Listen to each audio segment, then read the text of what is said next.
الحمد للہ رب العالمین والصلاة والسلام علی سید المرسلین وعلی آلہ وصحبہ اجمعین رب اشرح لی صدری ویسر لی امری واحلل عقدۃ من لسانی یفقہوا قولی۔ آئیں قرآن سمجھیں شروع سے آخر تک، understand Quran from beginning to end. اس کا لیول 3 ہے اور سبق نمبر 9 ہے، پارہ نمبر 15 ہے، اور آج ہم انشاءاللہ سورۃ الاسراء یعنی سورہ بنی اسرائیل ہم انشاءاللہ شروع کریں گے، اور اس کی آیت نمبر 1 سے لے کر آیت نمبر 51 تک ہم انشاءاللہ پڑھیں گے۔ سورت کے تعارف کی طرف آتے ہیں۔ اس سورت کے دو نام ہیں، ایک الاسراء ہے، دوسرا بنی اسرائیل ہے۔ نام اور اس کی وجہ تسمیہ کیا ہے، اور یہ سورت مکی ہے یا مدنی، اس کے بارے میں ہم جانتے ہیں۔ اس کی آیات کی جو تعداد ہے وہ کتنی ہے۔ تو دیکھیے، یہ جو سورت ہے سورت الاسراء یا سورت بنی اسرائیل، یہ مکی سورت ہے، اور اس کی جو آیات ہیں اس کی تعداد 111 ہے، اور سورت کا نام جو سورت الاسراء جو پڑھا ہے، یہ سورت الاسراء جو رکھا گیا ہے، وہ اس میں یعنی سورت کے شروع کے اندر جو مذکور سفر اسراء ہے اس کی مناسبت سے ہے، اور سورت کا نام جو سورہ بنی اسرائیل رکھا گیا وہ آیت نمبر 2 سے شروع ہونے والے سورہ بنی اسرائیل کے تذکرے کی مناسبت سے رکھا گیا۔ اس سورت کے جو اہم جو موضوعات ہیں وہ کون کون سے ہیں؟ سورت کے اہم جو موضوعات ہیں ان میں معجزہ اسراء ہے، جو نبی علیہ الصلوۃ والسلام کو سفر اسراء کرایا گیا، وہ جو معجزہ ہے۔ اس طرح بنی اسرائیل کا تذکرہ ہے، اللہ تعالیٰ کی نشانیوں کا تذکرہ اس صورت کے اندر، توحید کا بیان ہے، حقوق الوالدین کا بیان ہے، اور دیگر آداب کا تفصیلی ذکر ہے۔ شرک کی اس صورت کے اندر مذمت کی گئی ہے۔ اسی طرح حضرت آدم علیہ السلام کا قصہ بھی بیان کیا گیا ہے۔ انسان پر اللہ رب العالمین کی طرف سے جو انعامات ہوتے ہیں ان کا ذکر ہے، اور انسان کا رویہ اس کا ذکر ہے۔ قیامت کے دن انسان سے جو سوال ہوگا، اس طرح نبی صلی اللہ علیہ وسلم کی آزمائش، اور اللہ تعالیٰ کی طرف سے رہنمائی، اسماء حسنی اور اللہ تعالیٰ کو ان کے ذریعے پکارنے کی اہمیت وغیرہ شامل ہے۔ تو دیکھیے، ہر سورت کا کوئی بنیادی موضوع ہوتا ہے، جس موضوع کے ارد گرد جو ہے سورت کے جو باقی جو موضوعات ہیں وہ گھومتے ہیں۔ تو اس سورت کا جو بنیادی جو موضوع ہے وہ کیا ہے؟ عقیدہ ہے، اور انفرادی اور اجتماعی اخلاق کی اصلاح، کہ انفرادی سطح پر بھی اور اجتماعی سطح پر بھی اخلاق کے اسلام، جو اخلاق حسنہ ہیں اور جو انسان کے اخلاق ہیں ان کی کیسے اصلاح کی جا سکتی ہے۔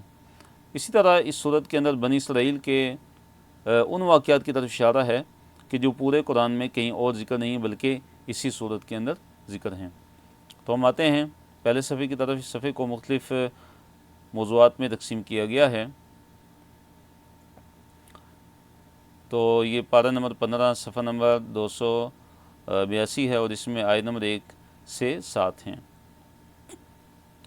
پہلے اشارے اور اس کے موضوع کی طرف ہم آتے ہیں۔ اسراء جو ہے مسجد حرام سے، سفر اسراء مسجد حرام سے بابرکت مسجد اقصی تک۔ تو اللہ رب العالمین نے فرمایا، اعوذ باللہ من الشیطان الرجیم، سبحان الذی اسری بعبدہ لیلا من المسجد الحرام الی المسجد الاقصی الذی بارکنا حولہ لنریہ من آیاتنا انہ هو السمیع البصیر۔ سبحان، پاک ہے، الذی جو اسری جو لے گیا، بعبدہ اپنے بندے کو، لیلاً رات کے ایک حصے میں، کہاں سے لے گیا؟ من المسجد الحرامی مسجد حرام سے، الی المسجد الاقصی کس طرف لے گیا؟ مسجد اقصی کی طرف، مسجد اقصی تک۔ اور وہ مسجد اقصی یعنی بیت المقدس، اس کی کیا شان ہے؟ الذی، وہ کہ بارکنا، ہم نے برکت دی، حولہ، اس کے آس پاس، یعنی اس کے آس پاس کو ہم نے برکت عطا فرمائی ہے۔ اور اس کا مقصد کیا ہے؟ یہ جو سفر اللہ تعالیٰ نے اپنے پیارے نبی محمد صلی اللہ علیہ وسلم کو کرایا کہ لِنُرِیَہُ، تاکہ ہم اس کو دکھائیں۔ لِنُرِیَ، لام لی، اس کا مطلب ہے تاکہ، نوریہ ہم دکھائیں، ہو اس کو، یعنی اپنے بندے کو، یعنی محمد صلی اللہ علیہ وسلم کو، من آیاتنا، اپنی نشانیوں میں سے، یعنی اپنی کچھ نشانیاں ان کو دکھائیں، نہیں نبی صلی اللہ علیہ وسلم کو۔ انہ، بے شک وہ، یعنی اللہ تعالیٰ، ہوا وہی ہے، السمیع، سب کچھ سننے والا، البصیر، خوب دیکھنے والا ہے۔ تو دیکھیے، اس صورت کے اندر ایک عظیم واقعہ اسراء اس کا ذکر ہے۔ نبی صلی اللہ علیہ وسلم کو اسراء کرایا گیا، اور اس کا وقت کیا ہے؟ ایک اس میں قول یہ ہے کہ نبی صلی اللہ علیہ وسلم کی جو مکی زندگی ہے اس کا جو آخری جو حصہ ہے اس میں جو واقعہ اسراء ہے اس کا یہ وقوع پذیر ہوا، یعنی ہجرت سے ایک سال پہلے نبی صلی اللہ علیہ وسلم کو یہ جو واقعہ اسراء ہے یہ کرایا گیا۔ تو دیکھیے یہ جو سفر ہے نبی صلی اللہ علیہ وسلم کا، اس کے دو حصے ہیں۔ ایک حصہ جو ہے وہ مسجد حرام بیت اللہ سے مسجد اقصی تک ہے، اس کو کہتے ہیں اسراء۔ یہ جو سفر ہے اس کو کیا کہتے ہیں؟ سفر اسراء کہتے ہیں۔ اور دوسرا جو سفر ہے وہ مسجد اقصی بیت المقدس سے آسمانوں کا جو سفر ہے اس کو کہتے ہیں معراج۔ اس کو کیا کہتے ہیں؟ معراج۔ تو یہ دونوں جو سفر ہیں نبی صلی اللہ علیہ وسلم کے، تو یہ ایک ہی رات میں ہوئے، بلکہ رات کے کچھ حصے میں یہ وقوع پذیر ہوئے، تو اس لیے بہت بڑا معجزہ ہیں دونوں۔ اللہ تعالیٰ نے فرمایا لِنُرِيَهُ مِنْ آیاتِنَا، تاکہ ہم دکھائیں اس کو اپنی کچھ نشانیاں۔ تو یہ جو سفر ہے یہ دو حصوں میں تقسیم ہے، ایک مسجد حرام یعنی کعبہ اور اس کے ساتھ جو مسجد ہے، مسجد حرام بیت اللہ مکہ میں جو، وہاں سے لے کے مسجد اقصی تک بیت المقدس تک، تو اس کو کہتے ہیں سفر اسراء، اس کو کہتے ہیں اسراء۔ تو دیکھیے اسراء کا مطلب کیا ہوتا ہے؟ اسراء کا مطلب ہوتا ہے رات کو چلنا، اسراء کا مطلب ہوتا ہے رات کو چلنا۔ اور دوسرا جو سفر ہے مسجد اقصی سے لے کر آسمانوں کا سفر، 7 آسمانوں کے بعد جو ہے سدرۃ المنتہا تک کا جو سفر ہے، کہ جس میں نبی صلی اللہ علیہ وسلم پہ نمازیں فرض کی گئیں اور چیزیں آپ علیہ السلام کو عطا ہوئیں، تو وہ جو سفر ہے اس کو کہتے ہیں سفر معراج، سفر معراج۔ تو اس کی طرف جو اشارہ ہے وہ سورہ نجم میں ہے، سورۃ النجم میں ہے، وہاں پہ انشاءاللہ ہم پڑھیں گے۔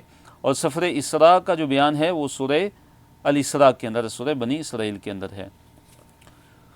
تو رات کے ایک تھوڑے سے حصے میں اللہ تعالیٰ نے یہ سفر کرایا، اور مکہ سے بیت المقدس کا یہ جو سفر ہے یہ 40 راتوں کا سفر ہے۔ کتنا ہے؟ 40 راتوں کا سفر، جو کہ ایک کچھ لمحوں میں یہ سفر کرایا گیا۔ تو اس لیے یہ اللہ تعالیٰ کی نشانیوں میں سے، اور یہ نبی علیہ السلام کا ایک بہت بڑا معجزہ ہے۔ سبحان الذی، پاک ہے وہ اللہ تعالیٰ کہ جس نے اسرا، کہ وہ جو لے گیا رات کو، بعبدہ اپنے بندے کو، لیلاً رات کے ایک حصے میں، من المسجد الحرام مسجد حرام سے، الی المسجد الاقصی مسجد اقصی تک، الذی وہ یعنی جو مسجد اقصی ہے بیت المقدس ہے، یہ وہ علاقہ ہے کہ جس میں بارکنا ہم نے برکت عطا فرمائی ہولو اس کے ارد گرد، لنوریہ تاکہ ہم دکھائیں اس کو، یعنی محمد صلی اللہ علیہ وسلم کو، من آیاتنا اپنی نشانیوں میں سے۔ تو یہ اتنا لمبا جو سفر ہے رات کے ایک قلیل حصے میں کیا ہو گیا؟ طے ہو گیا۔ اور یہ بات یاد رکھیے کہ یہ جو سفر تھا نبی صلی اللہ علیہ وسلم کا، یہ کوئی خواب والا سفر نہیں تھا، یہ کوئی روحانی سفر نہیں تھا جیسے کہ بعض لوگ کہتے ہیں، بلکہ یہ جسمانی سفر تھا نبی صلی اللہ علیہ وسلم کا، جسمانی سفر تھا، روح اور جسم دونوں کے ساتھ تھا، اور بیداری کی حالت میں تھا۔ کس میں تھا؟ بیداری کی حالت میں تھا، اور نیند یعنی خواب کی حالت میں یہ نہیں تھا۔ تو اللہ تعالیٰ نے نبی صلی اللہ علیہ وسلم کو یہ معجزہ عطا فرمایا، اور یہ نبی صلی اللہ علیہ وسلم کی جو مکی زندگی ہے، ہجرت سے پہلے اس کے جو ہے اس سے پہلے ہوا۔ تو اللہ تعالیٰ نے فرمایا کہ یہ اس کا مقصد کیا تھا؟ تاکہ ہم اپنے بندے یعنی محمد صلی اللہ علیہ وسلم کو اپنی کچھ نشانیاں دکھائیں۔ وَآتَيْنَا مُوسَى الْكِتَابَ، اور دی ہم نے موسیٰ علیہ السلام کو کتاب، وَجَعَلْنَاهُ، اور بنا دی ہم نے اس کو یعنی اس کتاب کو، ہدن ہدایت، لبنی اسرائیل بنی اسرائیل کے لیے۔ اور اس کتاب میں کیا حکم تھا؟ اللہ تتخذوا، کہ تم مت بناؤ، من دونی میرے سوا، وکیلاً کسی کو کارساز۔ کہ جس طرح محمد صلی اللہ علیہ وسلم کو اللہ تعالیٰ نے جو سفر اسراء تھا اس کے ساتھ تکریم بخشی، تو اسی طرح دیکھیے موسیٰ علیہ السلام کا تذکرہ اللہ تعالیٰ نے کیا کہ موسیٰ علیہ السلام کو اللہ تعالیٰ نے کیا چیز عطا فرمائی؟ کتاب عطا فرمائی، اور اس کو بنی اسرائیل کے لیے اللہ تعالیٰ نے ہدایت بنائی، نہیں تورات عطا فرمائی تھی۔ اور اس کی صفت کیا تھی، اور اس میں کیا دعوت تھی؟ کہ اللہ تعالیٰ کو چھوڑ کے کسی کو اپنا وکیل، اپنا کارساز، اور اللہ کو چھوڑ کے کسی اور کو معبود اپنا مت بناؤ، کسی اور کو معبود ہرگز مت بناؤ۔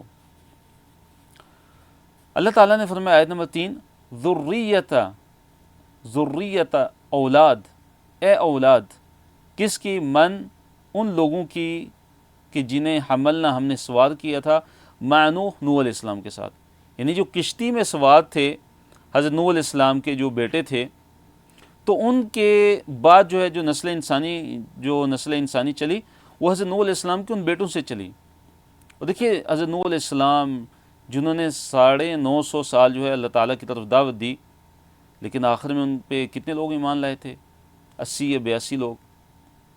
تو اللہ تعالیٰ نے حضرت نوح علیہ السلام کی کیا صفت بیان کی کہ انہو بے شک وہ کانا تھے عبدن بندے شکورن، بڑے شکر گزار تھے، اللہ تعالیٰ کے بڑے ہی شکر گزار تھے۔ تو اللہ تعالیٰ نے بنی اسرائیل سے خطاب کیا ہے، یہ ذریت من حملنا مع نوح، یہ کس کی طرف خطاب ہے؟ بنی اسرائیل کو، کہ تم ان کی اولاد ہو کہ جنہیں ہم نے نوح علیہ السلام کے ساتھ کشتی میں سوار کیا تھا۔ تو ترجمہ کیا ہوگا کہ اے اولاد ان لوگوں کی کہ جنہیں ہم نے نوح علیہ السلام کے ساتھ کشتی میں سوار کیا تھا۔ تو بے شک وہ یعنی حضرت نوح علیہ السلام وہ بندے تھے شکورن، بڑی شکر گزاری، یعنی کہ تم بھی شکر گزاری کرو۔ اور محمد صلی اللہ علیہ وسلم کی صورت میں اللہ تعالیٰ نے تمہیں ایک بہت بڑی نعمت عطا فرمائی ہے، تو نبی صلی اللہ علیہ وسلم کا انکار کر کے جو ہے اللہ تعالیٰ کی ناشکری مت کرو۔ آیت نمبر 4 میں اللہ تعالیٰ نے یہ ذکر کیا ہے کہ بنی اسرائیل جو ہے وہ 2 دفعہ فساد کریں گے۔ بنی اسرائیل کے 2 دفعہ فساد کرنے کا تذکرہ ہے کہ بنی اسرائیل جو 2 مرتبہ زمین میں بہت بڑا فساد کریں گے اور 2 مرتبہ ان کو سزا ملے گی۔ زمین میں بڑا فساد کریں گے اور بڑی سرکشی کریں گے، اور پھر دونوں مرتبہ ان کو کیا ملے گی؟ اللہ تعالیٰ کی طرف سے سزا بھی ملے گی۔ فرمایا وَقَضَيْنَا، اور ہم نے فیصلہ سنا دیا تھا الی بنی اسرائیل، بنی اسرائیل کی طرف۔ کیا فیصلہ سنایا تھا؟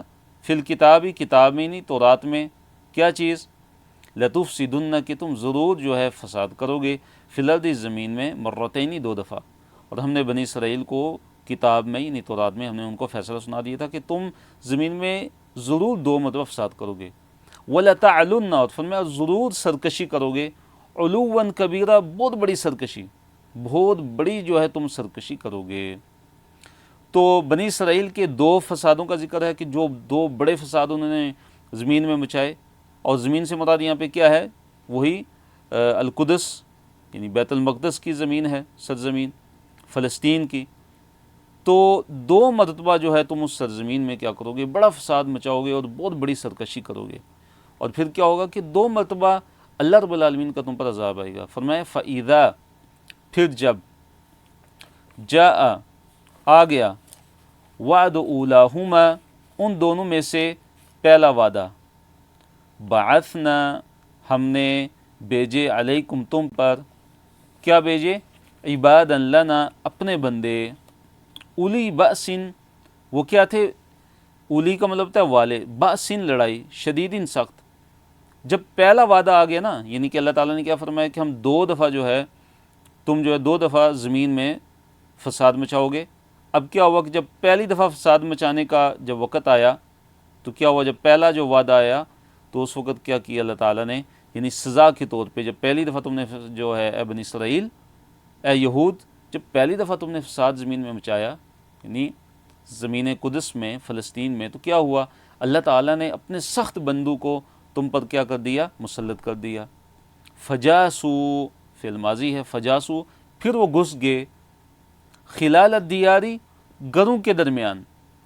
وہ کیا انہوں نے کیا کیا کہ وہ تمہارے گھروں کے اندر تک گھس کے، تمہارے شہروں کے اندر تک گھس کے، اور انہوں نے کیا کیا؟ خوب قتل و غارت کی۔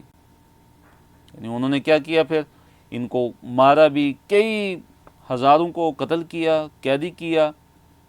وَكَانَ وَعْدًا مَفْعُولًا، اللہ تعالیٰ نے فرمایا وَكَانَ، اور یہ تھا وعدن، وعدہ، یعنی اللہ تعالیٰ کی ایسا وعدہ تھا، مفعولاً، جو پورا کیا ہوا، یعنی اللہ تعالیٰ کا یہ وعدہ یہ پورا ہو کر رہنا تھا۔ اللہ تعالیٰ نے جو بنی اسرائیل کے لیے تورات میں اللہ تعالیٰ نے جو فرما دیا تھا کہ تم زمین میں ضرور جو ہے 2 دفعہ کیا کرو گے؟ فساد مچاؤ گے، اور اس کے بعد کیا ہوگا؟ جب پہلی دفعہ تم فساد مچا چکے ہوگے تو پھر اللہ تعالیٰ کا عذاب تم پر آئے گا، اللہ تعالیٰ کی طرف سے تمہیں جو ہے سخت عذاب دیا جائے گا دنیا کے اندر ہی، تمہارے دشمنوں کے ہاتھوں میں، کہ جب تم دین سے دور ہوگے، جب تم اللہ تعالیٰ کی نافرمانی کرو گے تو اللہ تعالیٰ کا سخت عذاب کس صورت میں آئے گا؟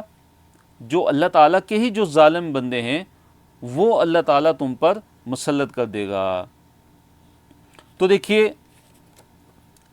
یہ جو ہے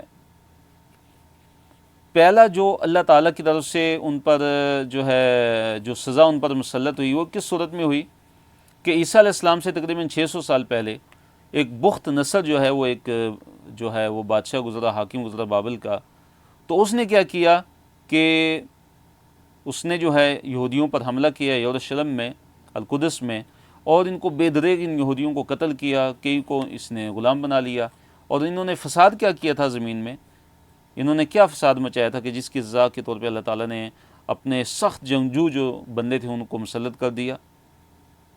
تو فساد ان کا یہ تھا کہ انہوں نے حضرت شعیب علیہ السلام کو قتل کیا، یا کہتے ہیں کہ حضرت ایک آرمیہ علیہ السلام تھے ان کو انہوں نے قید کر دیا تھا، تورات کے حکام کی انہوں نے خلاف ورزی کی تھی، اور اسی طرح کئی طرح کی معصیات کا ارتکاب کیا تھا، انہوں نے زمین کے اندر فساد مچایا تھا۔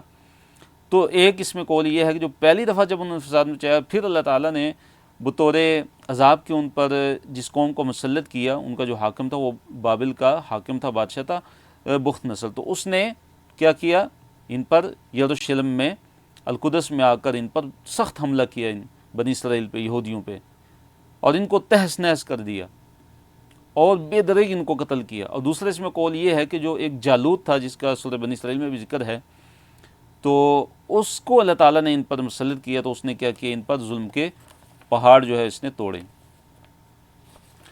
اب کیا ہوتا ہے کہ پھر بنی اسرائیل جو ہیں وہ اللہ تعالیٰ کی طرف واپس پلٹتے ہیں، پھر اللہ تعالیٰ کی جو مدد ہے ان پہ آتی ہے، یعنی وہ اسلام کی طرف متوجہ ہوتے ہیں اور دین پہ عمل کرنا شروع ہو جاتے ہیں، اللہ تعالیٰ کے حکام کو مضبوطی سے پکڑتے ہیں، تو پھر اللہ تعالیٰ ان کو غلبہ عطا فرماتے ہیں اپنے دشمنوں پہ، اور پھر اللہ تعالیٰ نے ان کو مدد دی مالوں کے ساتھ، بیٹوں کے ساتھ، اور ان کو عدد میں بھی زیادہ کر دی، وہ دشمنوں سے بھی تعداد میں کیا ہو گئی جی، بڑھ گئے۔ اللہ نے فرمایا ثم پھر رددنا ہم نے لوٹایا لکم تمہارے لیے الکرۃ جو ہے باری، یعنی پھر ہم نے تمہارے لیے ہم نے باری کو کیا کیا، لوٹا دیا تمہاری طرف۔ مطلب یہ ہے کہ تمہیں پھر اللہ تعالیٰ نے غلبہ عطا فرمایا، اور علیہم ان پر ہی نہیں تمہارے دشمنوں پہ، اللہ تعالیٰ نے بنی اسرائیل کو پھر دوبارہ ان کے دشمنوں پہ کیا عطا فرمایا تھا، غلبہ عطا فرمایا تھا، اور اس کی وجہ کیا تھی کہ جب وہ اللہ تعالیٰ کی طرف پلٹے تو پھر اللہ تعالیٰ نے ان کے دشمنوں کو ان کے زیر نگی کر دیا، اور ان کو ان پر غلبہ عطا فرمایا۔ فرمایا وَأَمْدَدْنَاكُمْ اور ہم نے مدد دی تمہیں، نوازا تمہیں۔ امددنا فعل ماضی ہے، اور چیپٹرز کا کون سے، اسلم یسلمو۔ بی اموال ان کن چیزوں کے ساتھ ہم نے تمہیں مدد عطا فرمائی، بی اموال ان بالوں کے ساتھ، وبنین اور بیٹوں کے ساتھ، وجعلناکم اور اللہ تعالیٰ نے فرمایا اور ہم نے بنا دیا تھا تمہیں اکثر زیادہ، نفیراً عدد میں، تعداد میں، یعنی تمہاری جو تعداد ہے وہ بھی ہم نے زیادہ کر دی۔ تو مفسرین نے لکھا ہے کہ تمہارے دشمنوں سے بھی، یعنی بنی اسرائیل کے جو دشمن تھے ان سے زیادہ اللہ تعالیٰ نے ان کو تعداد میں کر دیا۔ اللہ نے فرمایا، آیت نمبر 7 ہے کہ احسان اپنے لیے ہے، اگر تم احسان کرو گے تو اس میں فائدہ کس کو ہوگا، تمہیں ہی فائدہ ہوگا، اور اگر تم برائی کرو گے تو اس برائی کا وبال بھی تمہاری اپنی جانوں پر آئے گا۔ فرمایا ان احسنتم، ان اگر احسنتم تم نے احسان کیا، احسنتم تو تم نے احسان کیا، لی انفسکم اپنے نفسوں کے لیے ہی، اگر تم احسان کرو گے تو اپنی نفسوں کے لیے ہی تم احسان کرو گے، اور فائدہ تمہیں خود ہی ہوگا، کسی اور کو فائدہ نہیں ہوگا، بلکہ تمہیں ہی فائدہ ہوگا، تم ہی آگ سے بچو گے اور جنت میں جاؤ گے۔ وَإِنْ أَسَأْتُمْ اور اگر تم نے برائی کی، فَلَهَا پس اسی کے لیے ہے، تو ہاں سے مراد کی انفس ہے، لِأَنفُسِكُمْ مراد تمہارے اپنے نفسوں پر ہی اس کا وبال آئے گا، اگر تم جو ہے برائی کرتے ہو تو اس کا وبال تمہارے اپنے نفسوں پر آئے گا۔ فَإِذَا پھر جب جاء آ گیا، وعد الآخرتی آخرت کا وعدہ، تو آخرت کا وعدہ اس سے کیا مراد ہے، آخری بار، یعنی جو دوسرا وعدہ جب وہ آ گیا، یعنی کہ پھر کیا ہوا، اب بنی اسرائیل نے دوسری دفعہ، یہودیوں نے دوسری دفعہ زمین میں سرکشی کی، دوسری دفعہ زمین میں سرکشی کی، دوسری دفعہ زمین میں فساد کیا، یعنی اللہ تعالیٰ نے کیا فرمایا کہ ہم نے ان پہ کیا فیصلہ کر دیا تھا کہ تم زمین میں 2 دفعہ فساد کرو گے، تم زمین میں 2 دفعہ فساد کرو گے۔ اب کیا ہوگا، جب دوسری دفعہ انہوں نے فساد کیا تو پھر اللہ تعالیٰ نے ان کے دشمنوں کو بنی اسرائیل پر مسلط کیا، فرمایا فَإِذَا جَاءَ وَعْدُ الْآخِرَةِ، پھر جب آ گیا دوسرا وعدہ، تو اب کیا ہوا کہ یہاں پہ دیکھیے کلام کچھ محفوظ ہے، محذوف ہے، محذوف، یہاں پہ کلام کچھ محذوف ہے، تو کیا مطلب ہے کہ جب دوسرا وعدہ آ چکا تھا تو پھر کیا ہوا کہ ہم نے ایسے اپنے بندے تم پر مسلط کیے کہ وہ کیا کریں، لیے سو تاکہ بگاڑ دیں وجوہکم تمہارے چہروں کو، انہوں نے تمہارے چہروں کو بگاڑ دیا، وہ تم پر مسلط ہو گئے، وَلِيَدْخُلُوا الْمَسْجِدَ، اور تاکہ وہ مسجد میں داخل ہو جائیں، یعنی بیت المقدس میں، مسجد اقصیٰ میں، تاکہ وہ مسجد میں داخل ہو جائیں، کما دخلوہ اول مرہ، جیسے وہ داخل ہوئے تھے پہلی دفعہ، جیسے پہلی دفعہ تم نے فساد مچایا، پھر تمہارے دشمنوں کو ہم نے تم پر مسلط کیا، تو جو تمہارے دشمن تھے وہ کیا ہوئے تھے، وہ اسی طرح بیت المقدس میں داخل ہوئے تھے اور انہوں نے بیت المقدس کی جو ہے مسجد اقصیٰ کی انہوں نے حرمت کو پامال کیا تھا، بیت المقدس کو۔ تو جیسے پہلے وہ داخل ہوئے تھے تو وہ دوسری دفعہ بھی وہ داخل ہوئے، وَلِيُتَبِّرُوا، اللہ تعالیٰ نے فرمایا تاکہ وہ برباد کر دیں، ما جو علو، جس پر وہ جو ہے وہ غالب آئیں، تتبیرہ، مکمل طور پر برباد کر دینا۔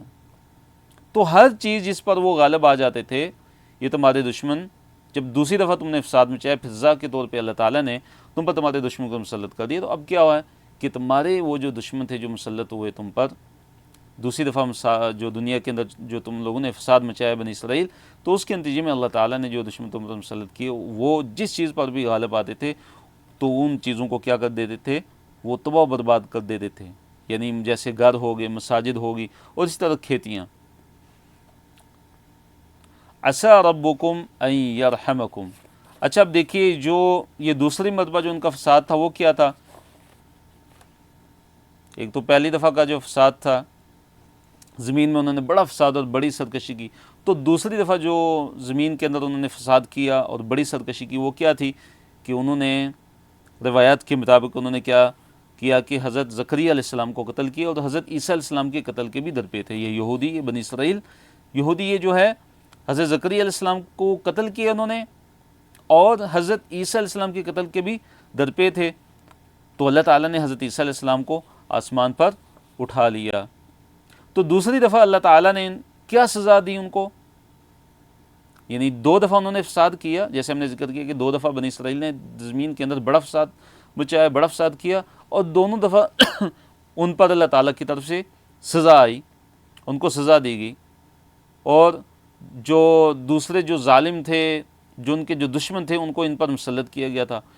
تو دوسری دفعہ جو ان پر مسلط کیا گیا، روایات میں آتا ہے کہ ایک جو رومی جو بادشاہ تھا ٹیٹس، اس کو ان پر مسلط کیا گیا، تو پھر اس نے کیا کیا، یعنی الارض جس کا اللہ تعالیٰ نے ذکر کیا، لَتُفْسِدُنَّ فِي الْأَرْضِ مَرَّتَيْنِ، کہ تم ضرور زمین میں، اس سرزمین میں فساد کرو گی، نہیں ارض فلسطین میں۔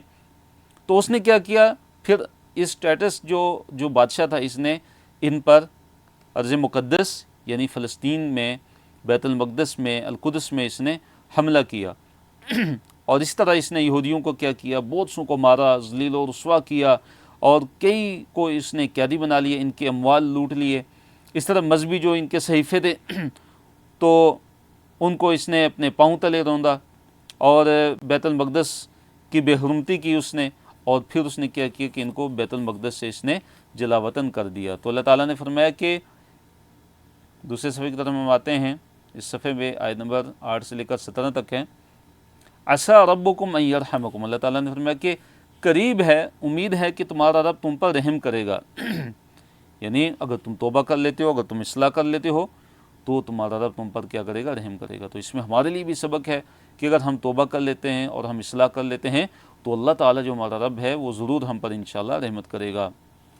پھر اللہ تعالیٰ نے کیا وارننگ دی، کیا کس طرح اللہ تعالیٰ نے ڈرایا، فرمایا وَإِن، اور اگر عُدْتُم، تم دوبارہ لوٹے، اگر تم دوبارہ لوٹے، مطلب کس چیز کی طرف تم دوبارہ لوٹے، اگر تم نے اے بنی اسرائیل، اگر تم نے دوبارہ جو ہے وہ نافرمانی کی اللہ تعالیٰ کی، دوبارہ سرکشی کی، دوبارہ زمین میں اگر تم نے فساد مچایا، تو کیا ہوگا، عُدْنَا، تو ہم بھی لوٹیں گے۔ اللہ تعالیٰ نے اپنے بارے میں کیا فرمایا کہ ہم بھی لوٹیں گے، مطلب یہ ہے کہ ہم بھی تمہیں دوبارہ ذلت اور رسوائی سے دوچار کریں گے۔ تو یہی اللہ تعالیٰ کی دیکھیے سنت ہے، یہی اللہ تعالیٰ کا قانون ہے جو چلا آ رہا ہے کہ جب کوئی قوم اللہ تعالیٰ کی نافرمانی شروع کر دیتی ہے تو اللہ تعالیٰ بطور عذاب کے ان کے دشمنوں پر ان کو مسلط کر دیتے ہیں۔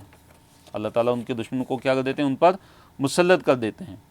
تو جتنا جو ہے وہ دین سے دور ہوتے جائیں گے، اور آج مسلمانوں کا بھی یہی حال ہے کہ مسلمان جب دین سے دور ہو گئے تو اللہ تعالیٰ نے ان کے دشمنوں کو ان پر کیا کر دیا؟ مسلط کر دیا۔ تو جتنا ہم دین سے دور ہوتے جائیں گے دشمن اتنا ہی ہم پر کیا آتا جائے گا؟ غالب آتا جائے گا۔ تو یہ اللہ تعالیٰ کی سنت ہے، یہ اللہ تعالیٰ کا قانون ہے، طریقہ جو پہلے سے چلا آ رہا ہے، اور جس اللہ تعالیٰ نے یہاں اسی چیز کو ذکر کیا ہوا، ان عدتم، اگر تم دوبارہ لوٹے، تم دوبارہ اگر تم نے سرکشیاں شروع کی، دوبارہ اللہ تعالیٰ کی نافرمانی شروع کی، تو عودنا، تو ہم بھی لوٹیں گے، ہم بھی پھر تمہیں دوبارہ کیا دیں گے؟ سزا دیں گے۔ پھر فرمایا وجعلنا، اور بنا دیا ہم نے جہنم، جہنم کو للکافرین، کافروں کے لیے حصیرہ، ہم نے کیا بنا دیا ہے؟ حصیرہ، قید خانہ بنا دیا ہم نے کافروں کے لیے، جہنم کو کیا بنا دیا ہے؟ قید خانہ بنا دیا ہے۔ آیت نمبر 9 میں اللہ تعالیٰ نے قرآن کی صفت بیان کی کہ قرآن وہ کتاب ہے کہ جو ہدایت ہے، جو بشارت ہے ان لوگوں کے لیے کہ جو ایمان لاتے ہیں، اور کس چیز کی بشارت ہے ان کے لیے؟ کہ ان کے لیے بڑا ہی اجر ہے۔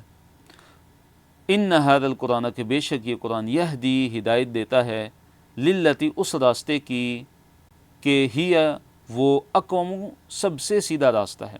قرآن اس راستے کی طرف ہدایت دیتا ہے کہ جو سب سے سیدھا راستہ ہے، وہ یبشر المؤمنین، اور وہ خوشخبری دیتا ہے مومنین کو۔ کون سے مومنین لوگ؟ الذین، وہ یعملون، جو عمل کرتے ہیں، الصالحات، نیک، ان اہل ایمان کو خوشخبری بھی دیتا ہے جو نیک عمل کرتے ہیں۔ کس چیز کی خوشخبری دیتا ہے؟ ان، یہ کہ لہم، ان کے لیے، اجرن، اجر ہے، کبیرن، بہت بڑا، کہ اہل ایمان کے لیے جو نیک اعمال کرتے ہیں ان کے لیے بہت بڑا اجر ہے۔ پھر آیت نمبر 10 میں ذکر کیا کہ جو اب آخرت پر ایمان نہیں لائیں گے ان کے لیے عذاب علیم ہے۔ وَأَنَّ الَّذِينَ، اور یہ کہ جو لوگ لا یؤمنون بالآخرۃ، جو نہیں آخرت پر ایمان لاتے ہیں، اعتدنا، ہم نے تیار کیا ہے، لہم، ان کے لیے، عذاباً، عذاب، علیماً، دردناک، اور یہ کہ جو لوگ آخرت پر ایمان نہیں لاتے ہم نے ان کے لیے دردناک عذاب تیار کیا ہے۔ آیت نمبر 11 میں اللہ تعالیٰ نے انسان کا ایک رویہ ایک بیان فرمایا ہے کہ انسان جو ہے برائی کی ایسے دعا کرتا ہے کہ جیسے وہ اپنے لیے کس کی دعا کرتا ہے؟ اچھائی کی دعا کرتا ہے۔ یعنی برائی کی دعا اپنے لیے ایسے کرتا ہے، برائی کی دعا، کہ جیسے وہ اپنے لیے بھلائی کی دعا کرتا ہے۔ برائی کی دعا سے کیا مراد ہے؟ یعنی بد دعا کرتا ہے اپنے اوپر یا کسی دوسرے کے اوپر، اپنے اہل و عیال کے اوپر۔ تو اللہ نے فرمایا وَيَدْعُو، اور دعا کرتا ہے الانسان، انسان، بِالشَّرِّ، شر کی، برائی کی، مراد یہ نہیں کہ بد دعائیں کرتا ہے، یعنی اکتا کر، بے صبرہ ہو کر، غصے میں آ کر اپنے اوپر بد دعا کرنا شروع ہو جاتا ہے، یا اپنے اہل و عیال پہ بد دعا کرنا شروع ہو جاتا ہے۔ تو کیسے وہ بد دعا کرتا ہے؟ دعاءہ، اس کی دعا کی مانت، بالخیر، خیر کی، جیسے وہ خیر کی دعا کرتا ہے تو اسی طرح وہ اپنے اوپر یا اپنے اہل و عیال کے اوپر غصے میں آ کر، اکتا کر وہ بد دعائیں کرنا شروع ہوتا ہے، بد دعائیں کرتا ہے۔ لیکن اللہ تعالیٰ کی رحمت ہے کہ اللہ تعالیٰ اس کی بد دعائیں قبول نہیں کرتا، تو اس لیے بد دعا کرنے سے منع کیا گیا ہے۔ وَكَانَ الْإِنسَانُ، اور انسان ہے، عجولا، بڑا ہی جلد باز، انسان بڑا ہی کیا ہے؟ جلد باز ہے۔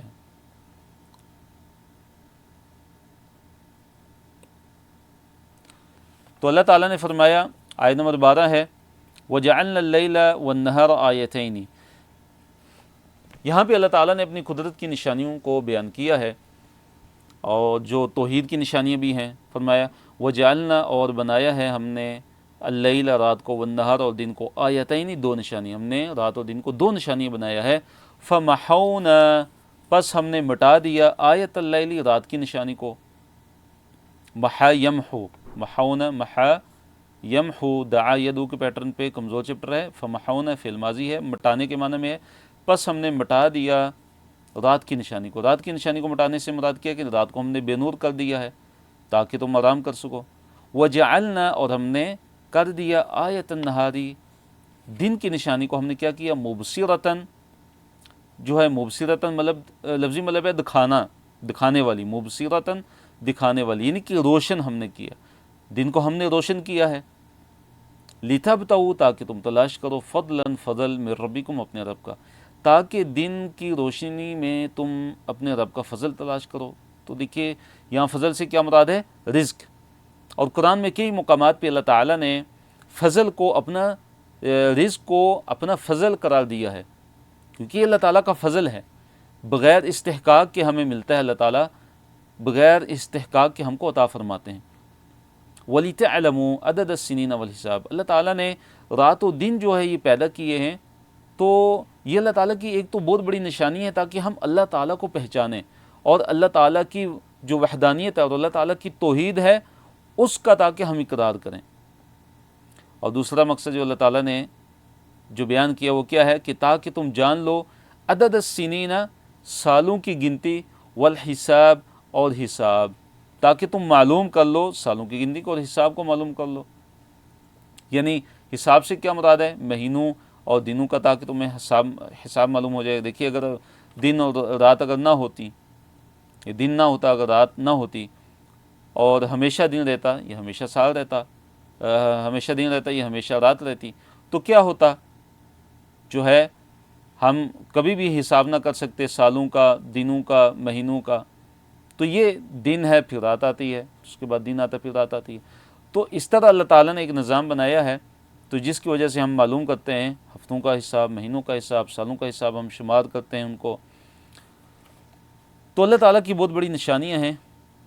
آیت نمبر 13 میں اللہ تعالیٰ نے یہ فرمایا، اس کا خلاصہ یہ ہے کہ ہر انسان کا جو عمل ہے، چاہے اس کا اچھا عمل ہو چاہے اس کا برا عمل ہو، اللہ تعالیٰ نے اس کے ساتھ اس کو جوڑ دیا ہے۔ جیسے ایک ہار ہوتا ہے، وہ گردن میں جب اس کو ڈالا جاتا ہے تو وہ اس انسان کی جو گردن ہے اس کے اندر ہی وہ ہوتا ہے، گردن سے وہ لگا رہتا ہے۔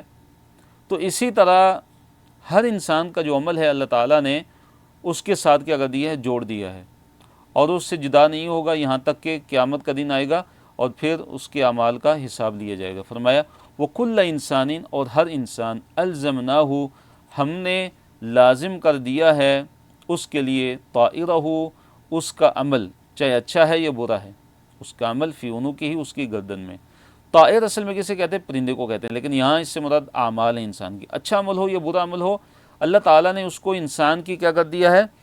گلے میں ہار کی طرح، انسان کے گلے میں اس کے اعمال کو اس کے گلے میں ہار کی طرح اللہ تعالیٰ نے ڈال دیا ہے۔ یہ گویا کہ انسان کا اعمال نامہ اس کے گلے میں لٹکا ہوا ہے، اب اس پہ کوئی ظلم نہیں ہو سکتا، نہ ہی اللہ تعالیٰ اس پہ کوئی ظلم کرتا ہے۔ اس کے اعمال جو ہیں، جو وہ عمل کرتا ہے اس کے اعمال نامے میں اس کو لکھا جاتا ہے۔ وَنُخْرِجُ لَهُ، اور ہم نکالیں گے اس کے لیے، یوم القیامت، قیامت کے دن، کتاباً، ایک کتاب، یلقاہ، وہ پائے گا اسے، منشورہ، کھلی، یعنی قیامت کے دن یہ جو اعمال نامہ ہوگا یہ نکالا جائے گا اس کے لیے، اور وہ اس کو کتاب کی شکل میں پائے گا۔ وہ ایسی کتاب ہوگی کہ وہ بالکل اس کے سامنے کھلی ہوگی، اور اس کے سارے اعمال کا اس میں تذکرہ ہوگا۔ اقرأ کتابک، پڑھ اپنی کتاب، اسے کہا جائے گا اے انسان پڑھ آج اپنی کتاب، آج اپنا نامہ اعمال تو پڑھ لے۔ کفا، کافی ہے، بنفسی کا، تیرا نفس ہی، علیک، الیوم، آج کے دن یعنی قیامت کے دن، علیک، تجھ پر، حسیباً، محاسب، حساب کرنے والا۔ اسے کہا جائے گا کہ اے انسان آج تو اپنا اعمال نامہ پڑھ لے،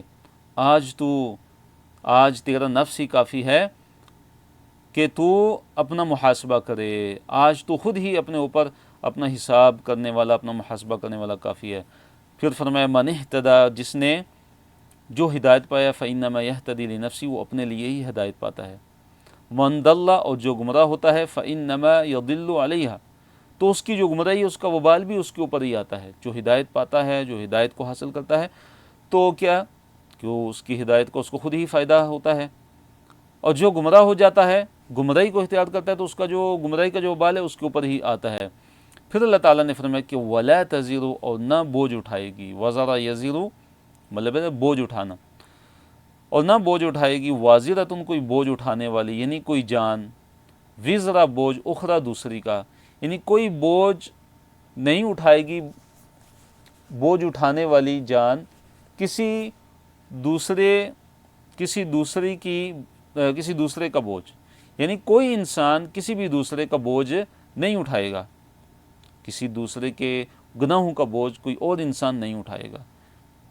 کسی پر ظلم نہیں کیا جائے گا، یہ نہیں ہوگا کہ کسی کے گناہ کسی کے کھاتے میں ڈال لیے جائیں، الا یہ کہ اگر کسی نے کسی دوسرے کو گمراہ کیا ہے تو اس کے گناہوں کا جو وبال ہے وہ اس پہ بھی آئے گا، گمراہ کرنے والے پر بھی آئے گا، اور اس کو پھر اس کے جو گناہ ہیں جس نے یعنی گمراہی میں جو ڈالا تھا تو اس کے گناہوں کا بوجھ اس پر آئے گا۔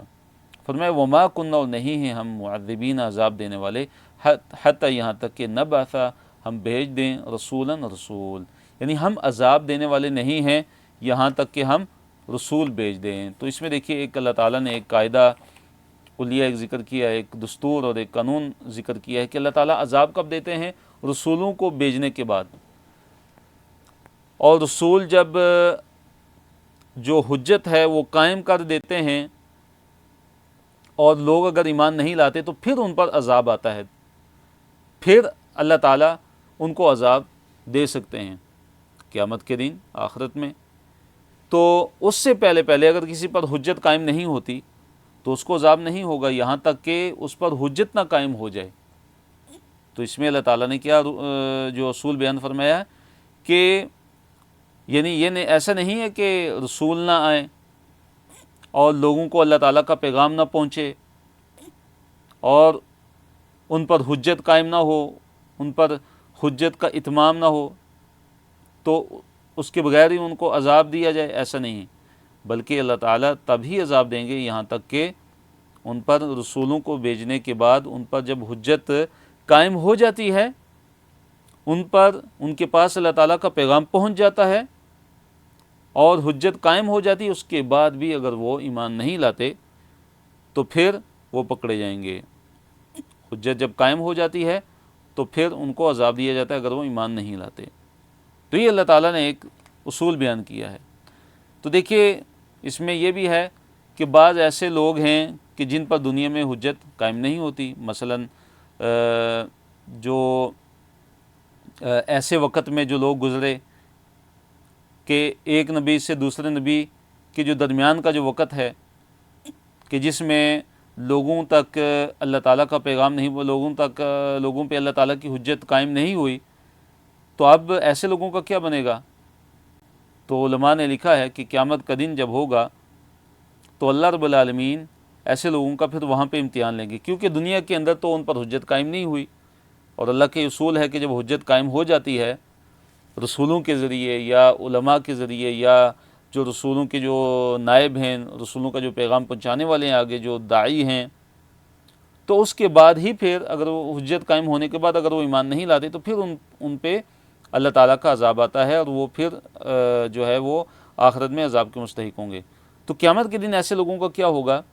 قیامت کے دن ایسے لوگوں کا امتحان لیا جائے گا، اللہ تعالیٰ ان کو کوئی حکم دیں گے، اگر وہ اللہ تعالیٰ کا حکم وہ مانتے ہیں، اگر وہ امتحان میں کامیاب ہو گئے تو پھر وہ جو ہے جنت میں چلے جائیں گے، اگر وہ قیامت والے دن اگر وہ اللہ تعالیٰ کے اس امتحان میں اگر وہ ناکام ہو جاتے ہیں تو پھر وہ جہنم کی طرف چلے جائیں گے۔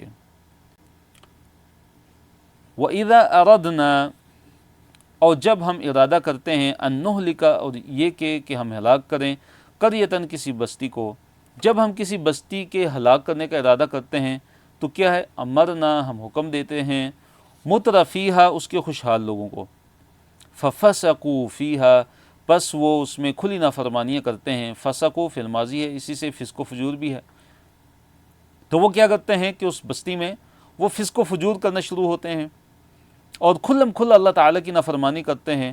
فرمائے فحق کا، کہ پھر ثابت ہو جاتا ہے، علیہا، اس بستی پر، القول، قول، بات، یعنی پھر اس بستی پر بات ثابت ہو جاتی ہے۔ کون سی بات ثابت ہو جاتی ہے؟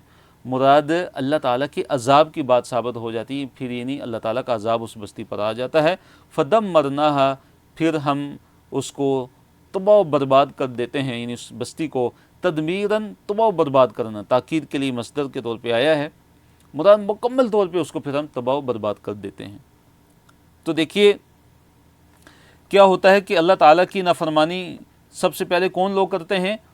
جو کسی بھی معاشرے کے جو خوشحال طبقہ ہوتا ہے، جو خوشحال طبقہ، امیر لوگ جو ہوتے ہیں، وہ اللہ تعالیٰ کی نافرمانی شروع کرتے ہیں اور عیاشیوں میں پڑ جاتے ہیں، ظلم و زیادتی میں پڑتے ہیں، بے حیائی کے کام کرتے ہیں، اور پھر ان کی تقلید میں جو ان کے زیر نگی جو لوگ ہوتے ہیں وہ یہ کام شروع کرتے ہیں، تو پھر کیا ہوتا ہے کہ اللہ تعالیٰ کا عذاب آ جاتا ہے۔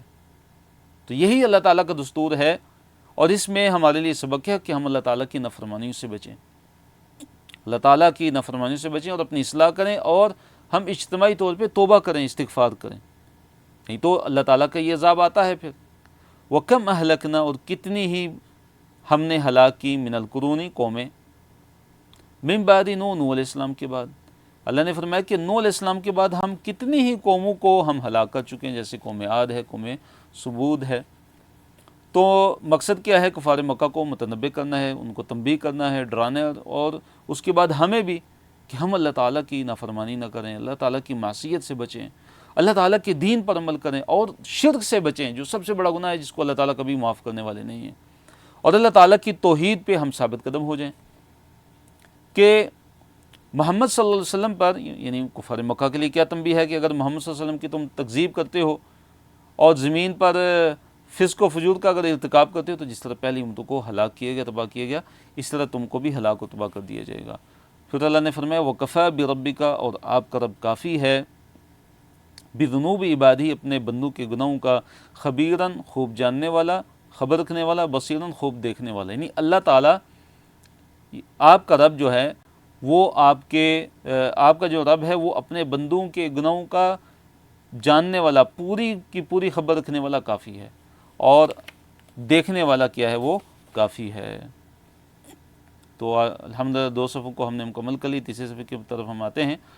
اللہ تعالیٰ نے فرمایا آیت نمبر 18 کہ من کانا، جو ہے، یریدو چاہتا ہے، العاجلۃ جلدی والی کو، یعنی دنیا کو، اجلنا لہو فیہا، اجلنا سے کیا مراد ہے کہ ہم اسے جلدی دے دیتے ہیں، لہو اس کے لیے، نہیں، اس کو ہم جلدی دے دیتے ہیں، فیہا اس دنیا میں، ما نشاء جو ہم چاہتے ہیں۔ تو کس کو؟ لمن نرید، جس کے لیے ہم چاہتے ہیں، یعنی جو بندہ دنیا کی یہ عارضی زندگی کو چاہتا ہے، آخرت کو چھوڑ کے، آخرت سے غافل ہو کے، یعنی جو کفار ہیں، جو ریاکار ہیں، جو منافقین ہیں، کہ جو صرف دنیا کے لیے ہی عمل کرتے ہیں اور دنیا ہی چاہتے ہیں، اللہ نے فرمایا کہ ہم اسے دنیا میں ہی جلدی دے دیتے ہیں۔ ما نشاء جو ہم چاہتے ہیں، لمن نرید جسے ہم چاہتے ہیں، یعنی کہ اس کو ملے گا بھی اتنا ہی کہ جتنا ہم چاہیں گے، اور سب کو بھی نہیں ملے گا، بلکہ جس کے لیے ہم چاہیں گے، اتنی اس کو ہم دنیا دیں گے جتنی دنیا ہم چاہیں گے۔ پھر فرمایا اب آخرت میں اس بندے کے لیے کیا ہے؟ ثم پھر جعلنا ہم کر دیں گے، لہو اس کے لیے، جہنم ہم اس کے لیے جہنم جو ہے وہ بنا دیتے ہیں، یصلاھا جس میں وہ داخل ہوگا، مذموماً مذمت کیا ہوا، ملامت کیا ہوا، مدحورا دھتکارا ہوا، اللہ تعالیٰ کی رحمت سے دھتکارا ہوا بن کے، اور مذموم یعنی ملامت زدہ ہو کے وہ کیا ہوگا؟ جہنم میں داخل ہوگا۔ آخرت کے طلبگاروں کو آخرت، ان کے لیے کیا ہے؟ آخرت۔ یہاں پہ اس آیت میں اللہ تعالیٰ نے ان لوگوں کا ذکر کیا کہ جو صرف اور صرف دنیا کے طلبگار ہیں، جو دنیا چاہتے ہیں، تو اللہ تعالیٰ دنیا بھی ان کو اتنی ہی دے گا کہ جتنی اللہ تعالیٰ چاہے گا، اس سے زیادہ ان کو نہیں مل سکتی، اور دے گا بھی کس کو؟ جس کے لیے اللہ تعالیٰ چاہے گا۔ سب کو نہیں ملے گی، بلکہ کچھ کو ملے گی، کچھ کو نہیں بھی ملے گی، اور جتنی ملے گی اتنی ہی کہ جتنی اللہ تعالیٰ چاہے گا۔ آیت نمبر 19 فرمایا اللہ تعالیٰ نے ومن ارادہ، جس نے ارادہ کیا، الآخرت آخرت کا، ان جس کا ارادہ کیا ہوتا ہے؟ آخرت ہوتی ہے، وسعی اور اس نے محنت بھی کی، سعی بھی کی، کوشش بھی کی، لہا اس کے لیے یعنی آخرت کے لیے، سعیہا اس کی سعی، اس کی کوشش یعنی آخرت کی کوشش، مطلب کیا ہے کہ جس نے سعی کی، کوشش کی آخرت کے لیے، کیسی کوشش کہ جو آخرت کے لائق کوشش ہے، ایسی کوشش کی کہ جو آخرت کے لائق کوشش بنتی ہے، وہ مؤمن اور وہ مومن ہے، یعنی کہ جس کا ارادہ آخرت کا ہے، جس کا ارادہ کیا ہے؟ آخرت کا ہے، مراد اس کے اندر کیا ہے؟ اخلاص ہے۔ وسعی لہا سعیہا، اس کی طرف، اس میں اشارہ ہے سنت کی طرف، یعنی اس کے اعمال سنت کے مطابق بھی ہوں، وہ مؤمن اور وہ مومن بھی ہو۔ یہ اشارہ کس کی طرف ہے؟ ایمان کی طرف، تو عمل کے قبول ہونے کی گویا کہ 3 شرطیں اس آیت کے اندر ذکر ہیں۔ ایک تو ایمان ہو، دوسرا اخلاص ہو اللہ تعالیٰ کے لیے، اراد الآخرہ، جس نے ارادہ کیا آخرت کا، اور تیسری جو شرط ہے وہ کیا ہے کہ وہ ایمان والا بھی ہو۔ تو کیا ہے؟ فَأُولَئِكَ، تو یہی وہ لوگ ہیں کہ کانا ہے سعیہم، ان کی جو سعی، ان کی کوشش مشکورہ، قدر کی ہوئی، اس کی کوشش کی بڑی قدر کی جائے گی۔ کُلًّا نُمِدُّ، اللہ تعالیٰ نے فرمایا کہ کُلًّا، سب کو، ہر ایک کو، نُمِدُّ، ہم جو ہے وہ نوازتے ہیں، ہم مدد کرتے ہیں، ہؤلاء، ان کی بھی، یعنی جو مومن ہیں، جو آخرت کے طالبگار ہیں، ان کی بھی ہم مدد کرتے ہیں، وہؤلاء، اور ان کی بھی، ان کو بھی عطا کرتے ہیں، یعنی جو کافر ہیں، جو دنیا کے طالب ہیں، سب کو ہم عطا کرتے ہیں۔ وما کانا، اور نہیں ہے، عطا ربی کا، آپ کے رب کی، یعنی آپ کے رب کی جو عطا ہے وہ نہیں ہے محظورہ، روکی ہوئی، یعنی دنیا میں سب کو اللہ تعالیٰ کی نعمتیں ملتی ہیں، اور اللہ کی نعمتیں کسی سے روکی نہیں جاتی اس دنیا میں۔ فرمایا کہ آپ کے رب کی جو عطا ہے، آپ کے رب کی جو بخشش ہے، وہ کسی پر روکی نہیں جاتی، سب کو ملتی ہے بلا تفریق۔ مومن جو ہوتے ہیں ان کو بھی دنیا کے اندر اللہ تعالیٰ کی عطا اور بخشش ملتی ہے، اللہ تعالیٰ کی طرف سے نعمتیں ملتی ہیں، اور جو کافر ہیں ان کو بھی دنیا کے اندر اللہ تعالیٰ کی طرف سے نعمتیں ملتی ہیں۔ انظر، اب آیت نمبر 21 میں اللہ تعالیٰ نے آخرت کا ذکر کیا کہ دنیا میں تو سب کو ملتا ہے، لیکن آخرت جو ہے وہ سب کو نہیں ملتی، بلکہ آخرت کن کے لیے ہے؟ اہل ایمان کے لیے ہی ہے۔ تو اللہ تعالیٰ نے فرمایا انظر، دیکھ، کیفا، کیسے، فضلنا، ہم نے فضیلت دی، بعضہم، ان کے بعض کو، علی بعض، ان بعض پر، دیکھو کیسے ہم نے ان کے بعض کو بعض پر فضیلت عطا فرمائی ہے۔ یعنی دنیا میں تو ہم نے بعض کو بعض پر رزق میں فضیلت عطا فرمائی ہے کہ دنیا کے اندر کسی کو رزق کم ملتا ہے، کسی کو زیادہ ملتا ہے۔ اب آخرت کے بارے میں اللہ تعالیٰ نے کیا فرمایا؟ فرمایا وَلَلْآخِرَةُ، اور یقیناً جو آخرت ہے، اکبر، وہ زیادہ بڑھ کر ہے، وہ زیادہ بڑھ کر ہے کس چیز میں؟ درجات، درجے کے اعتبار سے، درجوں کے اعتبار سے آخرت جو ہے وہ بڑھ کر ہے، اکبر، بڑی ہے۔ یعنی جنت کے اندر، آخرت کے اندر بڑے بڑے درجات ہیں، بڑے بڑے درجات ہیں، جیسے کہ حدیث کے اندر ہے، نبی علیہ الصلوۃ والسلام نے فرمایا کہ جنت کے اندر 100 درجے ہیں، اور ہر درجے کے درمیان اتنا فاصلہ ہے کہ جتنا زمین اور آسمان کے درمیان فاصلہ ہے۔ اور فرمایا کہ کن کو ملیں گے یہ درجے؟ کن کے ہیں؟ للمجاہدین فی سبیل اللہ، جو وہ لوگ جو اللہ تعالیٰ کے راستے میں جہاد کرتے ہیں۔ فرمایا وہ اکبر تفضیلا، اور آخرت جو ہے وہ کیا ہے؟ وہ زیادہ بڑی ہے، تفضیلا، فضیلت کے اعتبار سے، فضیلت کے اعتبار سے آخرت زیادہ بڑی ہے۔ آیت نمبر 22 میں اللہ تعالیٰ نے شرک سے منع کیا ہے کہ اللہ تعالیٰ کے ساتھ دوسرا معبود نہیں بنانا۔ لا تجعل، مت بنا، مع اللہ، اللہ تعالیٰ کے ساتھ، الہا، معبود، آخر، دوسرا، اللہ تعالیٰ کے ساتھ اے انسان دوسرا معبود مت بنا، فتقعد، ورنہ تو بیٹھا رہے گا، ورنہ تو کیا رہے گا؟ بیٹھا رہے گا۔ مراد کیا ہے کہ ہو جائے گا کیسا؟ مذموماً، مذمت کیا ہوا، مخذولا، بے یار و مددگار، یعنی کوئی تیری مدد کرنے والا نہیں ہوگا۔ اگر تو نے شرک کیا، اللہ تعالیٰ کے ساتھ کسی دوسرے کو معبود بنا لیا، تو کیا ہوگا؟ تو بیٹھا رہے گا، مذموماً، مذمت کیا ہوا، مخذولاً، بے یار و مددگار۔ آیت نمبر 23 میں اللہ تعالیٰ نے والدین کے ساتھ جو ہے حسن سلوک کا حکم دیا، اور اس سے پہلے اللہ تعالیٰ نے اپنی خالص اکیلے عبادت کا حکم دیا کہ اللہ تعالیٰ کے ساتھ اس کی عبادت میں کسی کو شریک نہ ٹھہرایا جائے۔ تو اللہ تعالیٰ نے فرمایا وَقَضَىٰ رَبُّكَ، اور اللہ تعالیٰ نے فیصلہ کر دیا، ربو کا، تیرے رب نے، وَقَضَىٰ، اور فیصلہ کر دیا، ربو کا، تیرے رب نے، کس چیز کا فیصلہ کر دیا؟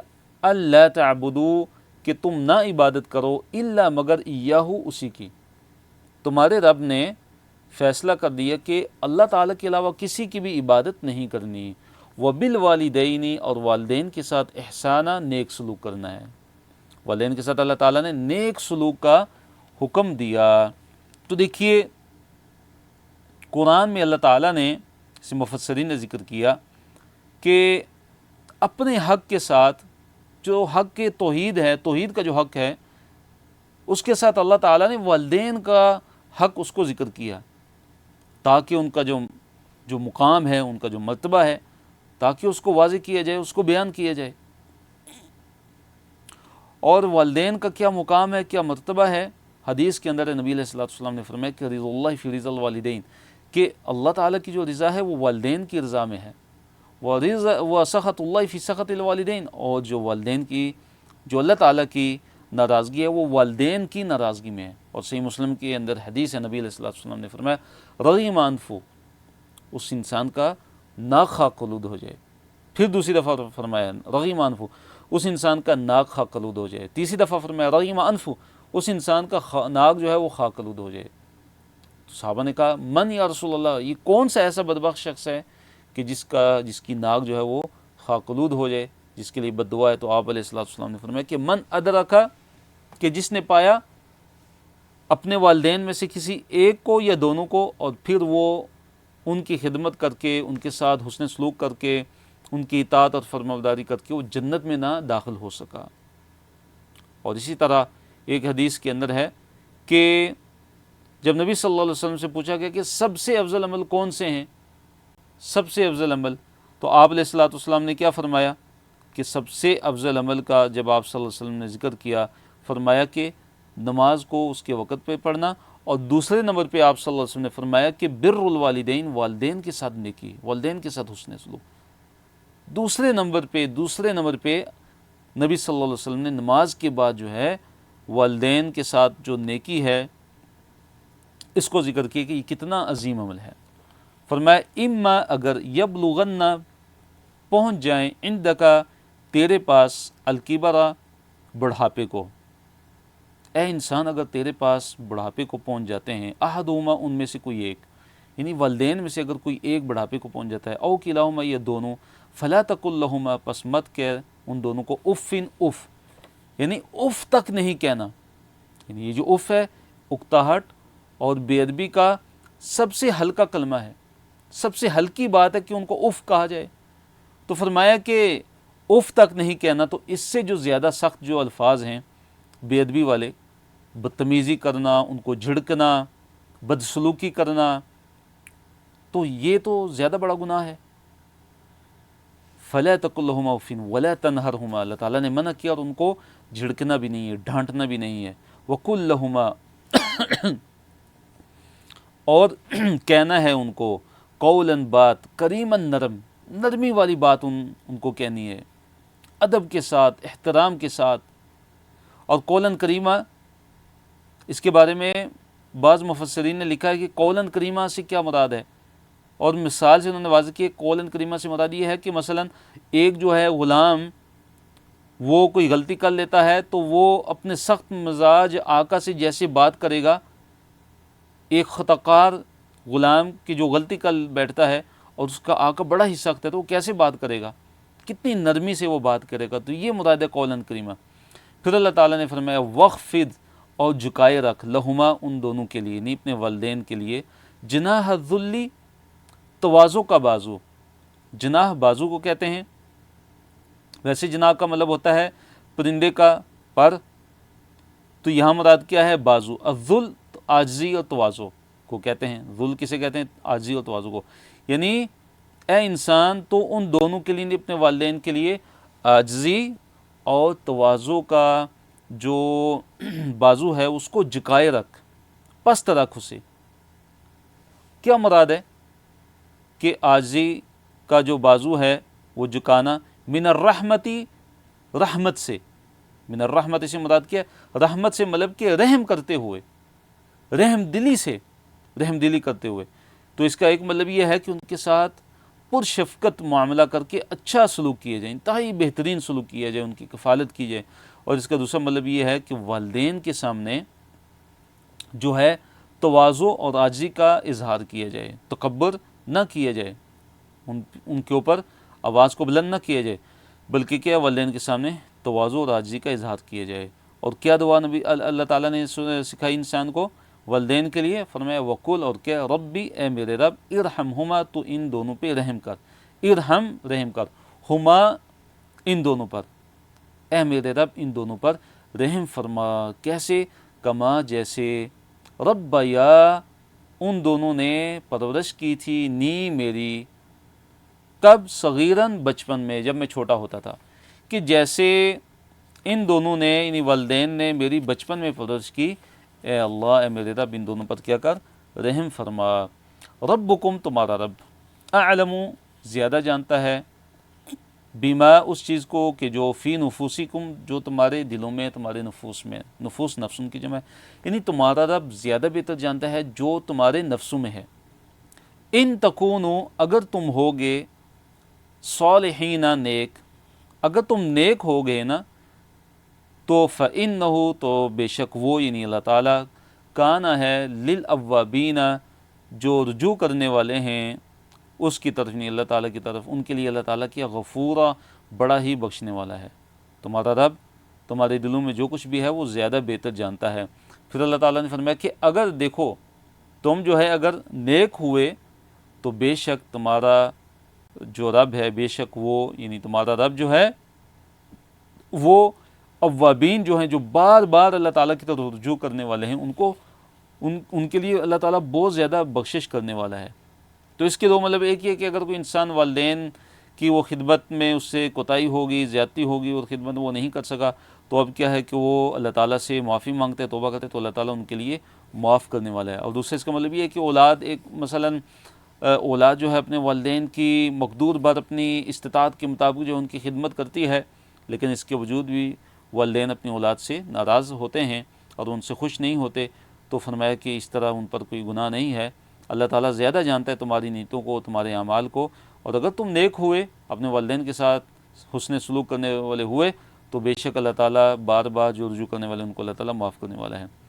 آیت نمبر جو 26 ہے، اس میں اللہ تعالیٰ نے جو قرابت دار جو رشتہ دار ہے اس کا حق ادا کرنے کا اللہ تعالیٰ نے حکم دیا، اسی طرح مسکین کا حق ادا کرنے کا، اور جو مسافر ہے اس کا حق ادا کرنے کا حکم دیا، اور اللہ تعالیٰ نے جو فضول خرچی ہے اس سے منع کیا۔ فرمایا وآتی اور دے، ذل قربا قربا والے کو یعنی قرابت والے کو، حق کہو اس کا حق، اور قرابت والے کو اس کا حق عطا فرمائے، یعنی جو اس کا صلہ رحمی کا جو حق ہے وہ اس کو دے، قریبی جو رشتہ دار ہیں ان کے ساتھ صلہ رحمی کرو، والمسکینہ اور اسی طرح جو مسکین ہے اس کو بھی اس کا حق دو، اور اسی طرح وابن السبیل لفظی ترجمہ کیا ہے؟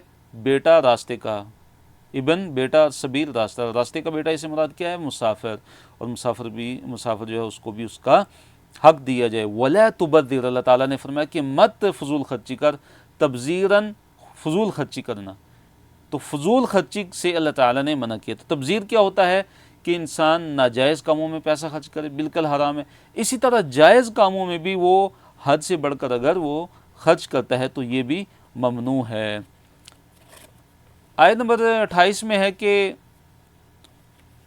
کوئی رشتہ دار وہ سوال کرتا ہے، اس کی حاجت ہے، لیکن انسان کے پاس نہیں ہے، انسان اپنے رشتہ دار کی، قریبی کی یا مسافر کی یا مسکین کی وہ مدد نہیں کر سکتا، تو یہاں پہ ایک ادب بتایا گیا ہے کہ نرمی سے جو ہے اس سے معذرت کر لو، اس سے کوئی اچھی بات کہو، یعنی اس کو جھڑکنا نہیں ہے، اس کے ساتھ برا سلوک نہیں کرنا۔ اگر اس نے تم سے مطالبہ کیا، تم سے مدد طلب کی اور تمہارے پاس وہ وسائل نہیں ہیں، تم اس کی مدد نہیں کر سکتے، تو پھر کیا کرنی ہے کہ اس کو بہت ہی جو اچھی بات ہے، جو آسانی والی بات ہے، جو نرمی والی بات ہے، وہ اس کو کہنی ہے۔ فرمایا وَإِمَّا اور اگر تُعْرِضَنَّ تو اعراض کرے، وَإِمَّا اور اگر تُعْرِضَنَّ تو اعراض کرے، عَنْهُمْ ان سے، یعنی یہ جو قریبی رشتہ دار ہے، یہ مسکین ہے، جو مستحق لوگ ہوتے ہیں، ان سے اگر تو اعراض کرتا ہے، یعنی تمہارے پاس کچھ دینے کو نہیں ہے ان کے لیے اور وہ تم سے مانگتے ہیں، تو اعراض کرتا ہے، بے رخی کرتا ہے اگر، تو ابتغاء تلاش کرتے ہوئے، رحمتین رحمت من ربی کا اپنے رب کی، یعنی تو اپنے رب کی رحمت کا متلاشی بھی ہے، ترجوہا کہ جس رحمت کی تو امید بھی رکھتا ہے، یعنی کہ تو جو ہے اللہ تعالیٰ کا جو رزق ہے اس کو تو تلاش کرتا ہے، اس کے انتظار میں ہے کہ اللہ تعالیٰ کا رزق جو اللہ تعالیٰ کی طرف سے وہ مجھے ملے گا، اور اللہ تعالیٰ کی جو رحمت ہے اس کا بھی تو امیدوار بھی ہے۔ تو اب تم نے کیا کرنا ہے؟ فقل پس تو کہ لہم ان کے لیے قولاً قول بات، میسوراً آسان نرمی والی، تو مطلب نرمی اور پیار اور محبت سے اس سے معذرت کر لو کہ ابھی میرے جو ہے وسائل اتنے نہیں ہیں، میں تمہاری مدد نہیں کر سکتا، یا اس کو کوئی دعا دے دو کہ اللہ تعالیٰ تمہارے لیے آسانی کرے۔ وَلَا تَجْعَلْ يَدَكَ مَغْلُولَةً إِلَىٰ عُنُقِكَ، اللہ تعالیٰ نے اس آیت میں دیکھیے بخل سے، بخیلی سے اور کنجوسی سے منع کیا ہے، اور اسی طرح فضول خرچی سے منع کیا ہے۔ فرمایا وَلَا تَجْعَلْ، اور نہ رکھ، يَدَكَ اپنے ہاتھ کو، مغلولتاً باندھا ہوا، إِلَىٰ عُنُقِكَ اپنی گردن کی طرف، اور اپنے ہاتھ کو اپنی گردن کی طرف باندھا ہوا مت کر لے۔ مراد یہ ہے کہ جو ہے کنجوسی مت کر۔ وَلَا تَبْسُطْ، اور نہ ہی کھول دے اپنے ہاتھ کو، کل البسطِ، پوری طرح کھول دینا۔ مراد کیا ہے کہ فضول خرچی، فضول خرچی سے مراد ہے کہ فضول خرچی مت کرو، اپنے ہاتھ کو بالکل کھلا نہ چھوڑ دو کہ تم جو ہے پانی کی طرح پیسہ بہاؤ ہر ناجائز میں اور فضول خرچی کرتے ہوئے، اس سے منع کیا اللہ تعالیٰ نے۔ تو اگر تم ایسا کرو گے، فَتَقْعُدَ، تو تم بیٹھے رہو گے، ملوماً، ملامت کیے ہوئے۔ اگر کنجوسی کرو گے، اس کا تعلق ملوماً کا تعلق کنجوسی ہے، اگر کنجوسی کرو گے تو ہر کوئی تمہیں کیا کرے گا؟ ملامت کرے گا۔ اگر بخل کرو گے، بخیلی اختیار کرو گے، بخیل بن جاؤ گے تو ملامت کرے گا۔ تو محصورہ، تھکا ہارا ہوا ہو کے تم بیٹھ جاؤ گے، تو اس کا تعلق کس سے ہے؟ فضول خرچی سے، کہ اگر فضول خرچی کرنا شروع کر دو گے تو کیا ہوگے؟ تم تھکے ہارے ہو کر کیا ہو جاؤ گے؟ بیٹھ جاؤ گے، تو زندگی کی دوڑ دھوپ میں تم کیا ہو جاؤ گے؟ پیچھے رہ جاؤ گے۔ تو دیکھیے اسلام جو ہے اعتدال کا دین ہے، میانہ روی کا دین ہے۔ ہر معاملے میں اسلام نے انسان کو کس چیز کا حکم دیا ہے؟ میانہ روی کا حکم دیا ہے۔ چوتھے صفحے کی طرف ہم آتے ہیں۔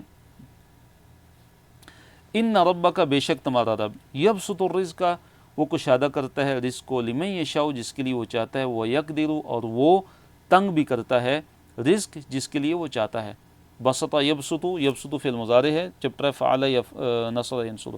اس طرح قدر یقدر، تنگ کرنا، تو یقدر فعل مضارع ہے، اور یہ چپٹر کون سا ہے؟ یضرب، ضرب یضرب۔ تو اللہ تعالیٰ ہی رزق کو کیا کرتا ہے؟ کشادہ بھی کرتا ہے اور تنگ بھی کرتا ہے۔ پھر فرمایا انہ، بے شک وہ، کان ہے، بعبادہ، اپنے بندوں سے، خبیراً، پوری طرح، خوب خبردار، بصیراً، اور خوب جو ہے دیکھنے والا۔ آیت نمبر 31 میں اللہ تعالیٰ نے مفلسی کے ڈر سے، غربت کے ڈر سے اور بھوک کے ڈر سے اپنی اولاد کو قتل کرنے سے منع کیا ہے، اور فرمایا کہ ان کو ہم رزق دیتے ہیں، تمہاری اولاد کو بھی ہم ہی رزق دیتے ہیں، اور تم کو بھی ہم ہی رزق دیتے ہیں، اور ان کا جو قتل ہے بہت بڑا گناہ ہے۔ فرمایا وَلَا تَقْتُلُوا، فعل نہیں ہے، منع کیا اللہ تعالیٰ نے، مت قتل کرو اولادکم، اپنی اولاد کو،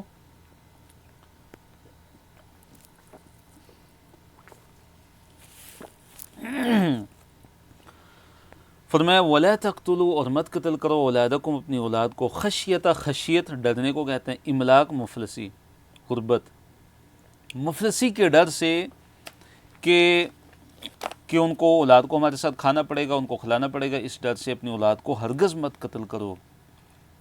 ایک حدیث میں ہے کہ بہت بڑا گناہ ہے کہ ان تقتل ولدک خشیۃ ان یأکل معک، کہ تو اپنے بچے کو، اپنی اولاد کو اس خشیت، اس ڈر سے تو قتل کرے کہ وہ تیرے ساتھ کھائیں گے۔ فرمایا نحن نرزقہم، ہم ہی ان کو رزق دیتے ہیں۔ ان کا پہلے ذکر کیا کہ جن کی فکر کی وجہ سے تم ان کو قتل کر دیتے ہو، ان کا پہلے ذکر کیا کہ ہم ہی ان کو رزق دینے والے، وَإِيَّاكُمْ، اور تمہیں بھی، ان قتلہم، بے شک ان کا قتل کرنا، کانا ہے، خطأً، گناہ، کبیراً، بہت بڑا۔ آیت نمبر 32 میں اللہ تعالیٰ نے جو ہے، جو زنا ہے اس کے قریب بھی جانے سے منع کیا ہے، اور فرمایا کہ یہ بہت بڑی بے حیائی اور بڑا ہی برا راستہ ہے۔ فرمایا وَلَا تَقْرَبُوا الزِّنَا، زنا کے قریب بھی مت جاؤ۔ تو دیکھیے شریعت اسلامیہ نے اس معاملے میں کتنی بہترین اور زبردست تعلیمات دی ہیں، اس کے دروازے کو ہی بند کرنے کے لیے، کہ دیکھیے یہ نہیں کہا کہ بے حیائی مت کرو، بلکہ فرمایا کہ اس کے قریب بھی مت جاؤ۔ تو اس لیے نبی علیہ الصلوۃ والسلام نے خلوت کو حرام قرار دیا، خلوت مت کرو نامحرم سے۔ اسی طرح جو عام میل جول ہے اس سے منع کیا، نگاہوں کو نیچا رکھنے کا حکم دیا، شرمگاہ کی حفاظت کا حکم دیا۔ یہ سارے حکم کس کے لیے ہیں؟ قریب مت جاؤ۔ اسی طرح عورتوں کو پردے کا حکم دیا، اور عورتوں کی جو زینت ہے اس کا اظہار کرنے سے سختی سے منع کیا۔ اسی طرح جو بدکاری کرنے والے ہیں ان پر حد نافذ کرنے کا شدت سے سختی سے حکم دیا کہ ان پر جو ہے حد نافذ کی جائے۔ فرمایا انہو بے شک وہ، یعنی یہ جو فعل بے حیائی کا کانا ہے، فاحشتاً بہت بڑی بے حیائی ہے، بڑا ہی کبھی عمل ہے، بڑی ہی بے حیائی کا عمل ہے، وساء اور کیا ہے، بڑا ہی برا ہے، سبیلاً راستے کے لحاظ سے بڑا ہی برا راستہ ہے، جو اس راستے پہ چلتا ہے وہ تباہ و برباد ہو جاتا ہے۔ تو یہ بہت بڑا گناہ ہے۔ وَلَا تَقْتُلُوا النَّفْسَ الَّتِي حَرَّمَ اللَّهُ إِلَّا بِالْحَقِّ، آیت نمبر 33 میں اللہ تعالیٰ نے ناحق قتل سے منع کیا ہے۔ ناحق قتل بہت بڑا گناہ ہے، کسی کو قتل کر دینا ناحق بہت بڑا گناہ ہے۔ فرمایا وَلَا تَقْتُلُوا، اور مت قتل کرو، النفس اس جان کو، التی جسے حرم اللہ اللہ تعالیٰ نے حرام کیا ہے، الا مگر بالحق کی حق کے ساتھ۔ اس نفس کو، اس جان کو مت قتل کرو جسے اللہ تعالیٰ نے حرام کیا ہے مگر حق کے ساتھ۔ حق کے ساتھ قتل کرنے کا کیا مطلب ہے؟ مثلا ایک بندہ کسی کو ناحق قتل کرتا ہے تو اب قصاص کے طور پہ اس کو قتل کیا جائے گا، قاتل کو۔ اس کا وہ مطالبہ کرتا ہے اس کا ولی کہ اس نے قتل کیا ہے، تو اب جو ہے قصاص کے طور پہ جب اس کو قتل کیا جائے گا تو یہ حق کے ساتھ قتل ہے۔ اسی طرح جو شادی شدہ بدکار ہے تو اس کو رجم کے ساتھ قتل کیا جائے گا، تو یہ بھی حق کے ساتھ قتل ہے۔ اسی طرح جو مرتد ہے، مرتد ہو جاتا ہے دین اسلام سے، تو اس کے بارے میں بھی قتل کرنے کا حکم ہے۔ تو یہ جو قتل ہیں، اس طرح اگر کسی کو قتل کیا جائے گا تو وہ حق کے ساتھ ہے، لیکن ظلم کرتے ہوئے نہ حق قتل یہ بہت بڑا گناہ ہے، اس سے اسلام نے منع کیا ہے۔ ومن قتل مظلوما، اور جو قتل کیا گیا مظلوماً، مظلوماً جس کو قتل کیا گیا، فرمایا فقد پس یقیناً جعلنا ہم نے کر دیا، لی ولی ہی اس کے ولی کے لیے، یعنی جو مقتول کا جو ولی ہے، جو اس کا وارث ہے، اللہ تعالیٰ نے فرمایا ہم نے اس کے لیے کر دی ہے، بنا دی ہے، سلطاناً سلطان، تسلط یا غلبہ اس کو ہم نے عطا فرما دیا ہے۔ اس کو کیا ہم نے عطا فرما دیا ہے؟ اس کو ہم نے پورا غلبہ اور اختیار دیا ہے۔ فلا یسرف، پس وہ مت اسراف کرے، مت زیادتی کرے، فی القتل، قتل میں۔ اس سے کیا مراد ہے کہ جو بندہ مظلوماً قتل کیا جاتا ہے، اب اس کا جو وارث ہوتا ہے، جو اس کا ولی ہوتا ہے، اس کے بارے میں اللہ تعالیٰ نے کیا فرمایا کہ ہم نے اس کو اختیار دیا ہے۔ سلطان سے مراد کیا؟ غلبہ، اس اختیار اس کو ہم نے عطا فرمایا ہے۔ تو کیا مطلب ہے غلبہ اور اختیار کا؟ کہ اس کو اختیار ہے کہ وہ مطالبہ کرے قصاص کا، کہ اس نے ہمارے بندے کو قتل کیا ہے، تو اب یہ جو قاتل ہے اس کو قتل کیا جائے، اس کو اختیار ہے۔ اور اس کو یہ بھی اختیار ہے کہ وہ معاف کر دے، اسے اس کو بالکل معاف کر دے، اور اس کو یہ بھی اختیار ہے کہ اس سے وہ دیت لے لے، قصاص نہ لے، قصاص سے وہ دستبردار ہو جائے اور دیت کا مطالبہ کرے اس سے۔ تو یہ مراد ہے جو اللہ تعالیٰ نے فرمایا کہ ہم نے اس کے جو ولی ہے، جو اس کا وارث ہے مقتول کا، اس کے لیے ہم نے کیا بنایا ہے؟ سلطاناً، پورا غلبہ اور اس کو اختیار عطا فرمایا کہ وہ قصاص کا مطالبہ بھی کر سکتا ہے، یا وہ قصاص کو چھوڑ دے، قصاص کا مطالبہ نہ کرے، اور پھر وہ یا تو دیت لے لے، یا دیت بھی نہ لے، بالکل وہ اس کو معاف کر دے، تو اس کو اختیار ہے۔ اور پھر فرمایا کہ وہ قتل میں اسراف مت کرے، حد سے مت بڑھے۔ تو قتل میں اسراف سے مراد کیا ہے؟ کہ ایک کی جگہ دو کو وہ قتل کر دے، یا جو قاتل ہے اس کا مسلح کر کے اس کو قتل کرے، یا عذاب دے کر اس کو مارے۔ تو اللہ تعالیٰ نے اسراف سے بھی، قتل میں اسراف سے بھی منع کیا ہے۔ جب تم قصاص کا مطالبہ کرتے ہو جو تمہارا قاتل ہے اس کا، تو پھر اس میں زیادتی نہیں کرنی ہے، اس میں حد سے نہیں بڑھنا۔ پھر فرمایا انہو، بے شک وہ، کانا ہے، منصورہ، مدد کیا ہوا، مدد دیا ہوا، یعنی جو مقتول کا جو ولی ہے، جو وارث ہے، اس کو اس کی مدد کی گئی ہے، اس کو وہ مدد دیا ہوا ہے۔ یعنی عمراء اور جو حکام ہیں ان کو تاکید کی گئی ہے کہ جو مقتول ہے اس کا ولی اور اس کا جو وارث ہے اس کی مدد کی جائے۔ آیت نمبر 34 میں اللہ تعالیٰ نے یتیم کے مال کے قریب نہ جانے کا حکم دیا ہے۔ وَلَا تَقْرَبُوا، اور مت قریب ہو مال الیتیمی، یتیم کے مال کے، مال الیتیمی، یتیم کے مال کے قریب بھی مت جاؤ، قریب جانے سے بھی منع کر دیا۔ مگر کس طریقے سے اگر قریب بھی جانا ہے؟ الا، مگر باللتی، اس طریقے سے، ہیا، وہ احسن، جو سب سے بہترین طریقہ ہو، سب سے بہترین طریقہ جو ہے اس طریقے سے یتیم کا مال جو ہے وہ استعمال کیا جا سکتا ہے۔ کب تک؟ حتیٰ، یہاں تک کہ یبلغ، وہ پہنچ جائے، نہیں وہ یتیم، اشدہ، اپنی جوانی کو، کمال عقل کو یا حسن تصرف کو۔ تو یتیم کا جو مال ہے اس میں خود بدھ کرنا، اس میں خیانت کرنا، اور اسی طرح کسی سوچے سمجھے بغیر کسی ایسے کاروبار میں لگا دینا جس میں اس کا پیسہ جو ضائع ہو جائے، اس کو خسارہ ہو جائے، یا ظلماً اس کے مال کو ہڑپ کر جانا، کھا جانا، بہت بڑا گناہ ہے۔ جیسے ہم سورۃ النساء میں ہم پڑھ چکے ہیں، اللہ تعالیٰ نے فرمایا کہ ان الذین یأکلون اموال الیتامی ظلما انما یأکلون فی بطونہم نارا وسیصلون سعیرا، کہ جو لوگ یتیموں کے مال کو ظلماً، ناحق طور پر کھاتے ہیں، وہ اپنے پیٹوں میں آگ بھرتے ہیں۔ تو حق کے ساتھ جو ہے وہ کیا ہے، یا بہترین طریقے کے ساتھ کیا ہے کہ یتیم کے مال کو مثلاً جو ہے اس کی حفاظت کی جائے، اس کو کسی ایسے کاروبار میں لگایا جائے کہ اس سے اس کا مال بڑھتا رہے، اس کو ایسی جگہ انویسٹ کیا جائے کہ نقصان کا اندیشہ نہ ہو، اپنی ضرورت کے مطابق جو ہے، جو اس کا ولی ہے، جو اس کا گارڈین ہے، اس کا ولی، تو اس کے حساب سے ضرورت کے مطابق وہ اس میں سے لے سکتا ہے۔ وہ اوفو، پھر اللہ نے عہد جو ہے، عہد و پیمان، اس کو پورا کرنے کا اللہ تعالیٰ نے حکم دیا۔ فرمایا وہ اوفو، اور پورا کرو بالعہدی، عہد کو، عہد جو انسان کا اللہ تعالیٰ کے ساتھ ہوتا ہے، جو لوگوں کے ساتھ ہوتا ہے۔ ان العہد، بے شک جو عہد ہے، کانا ہے، مسئولاً، اس کے بارے میں سوال کیے جانے والا ہے، قیامت کے دن سوال ہوگا کہ تم نے عہد و پیمان کو پورا کیا تھا یا نہیں۔ آیت نمبر 35 میں اللہ تعالیٰ نے جو کیل ہے، یعنی ماپ، اور اسی طرح جو وزن ہے، ماپ کرنا، وزن کرنا، اس کو پورا ناپ اور وزن کرنے کا حکم دیا ہے، یعنی اس میں کمی کوتاہی کرنے سے منع کیا گیا ہے۔ ناپ تول میں کمی کرنا یہ منع ہے، سختی سے منع ہے۔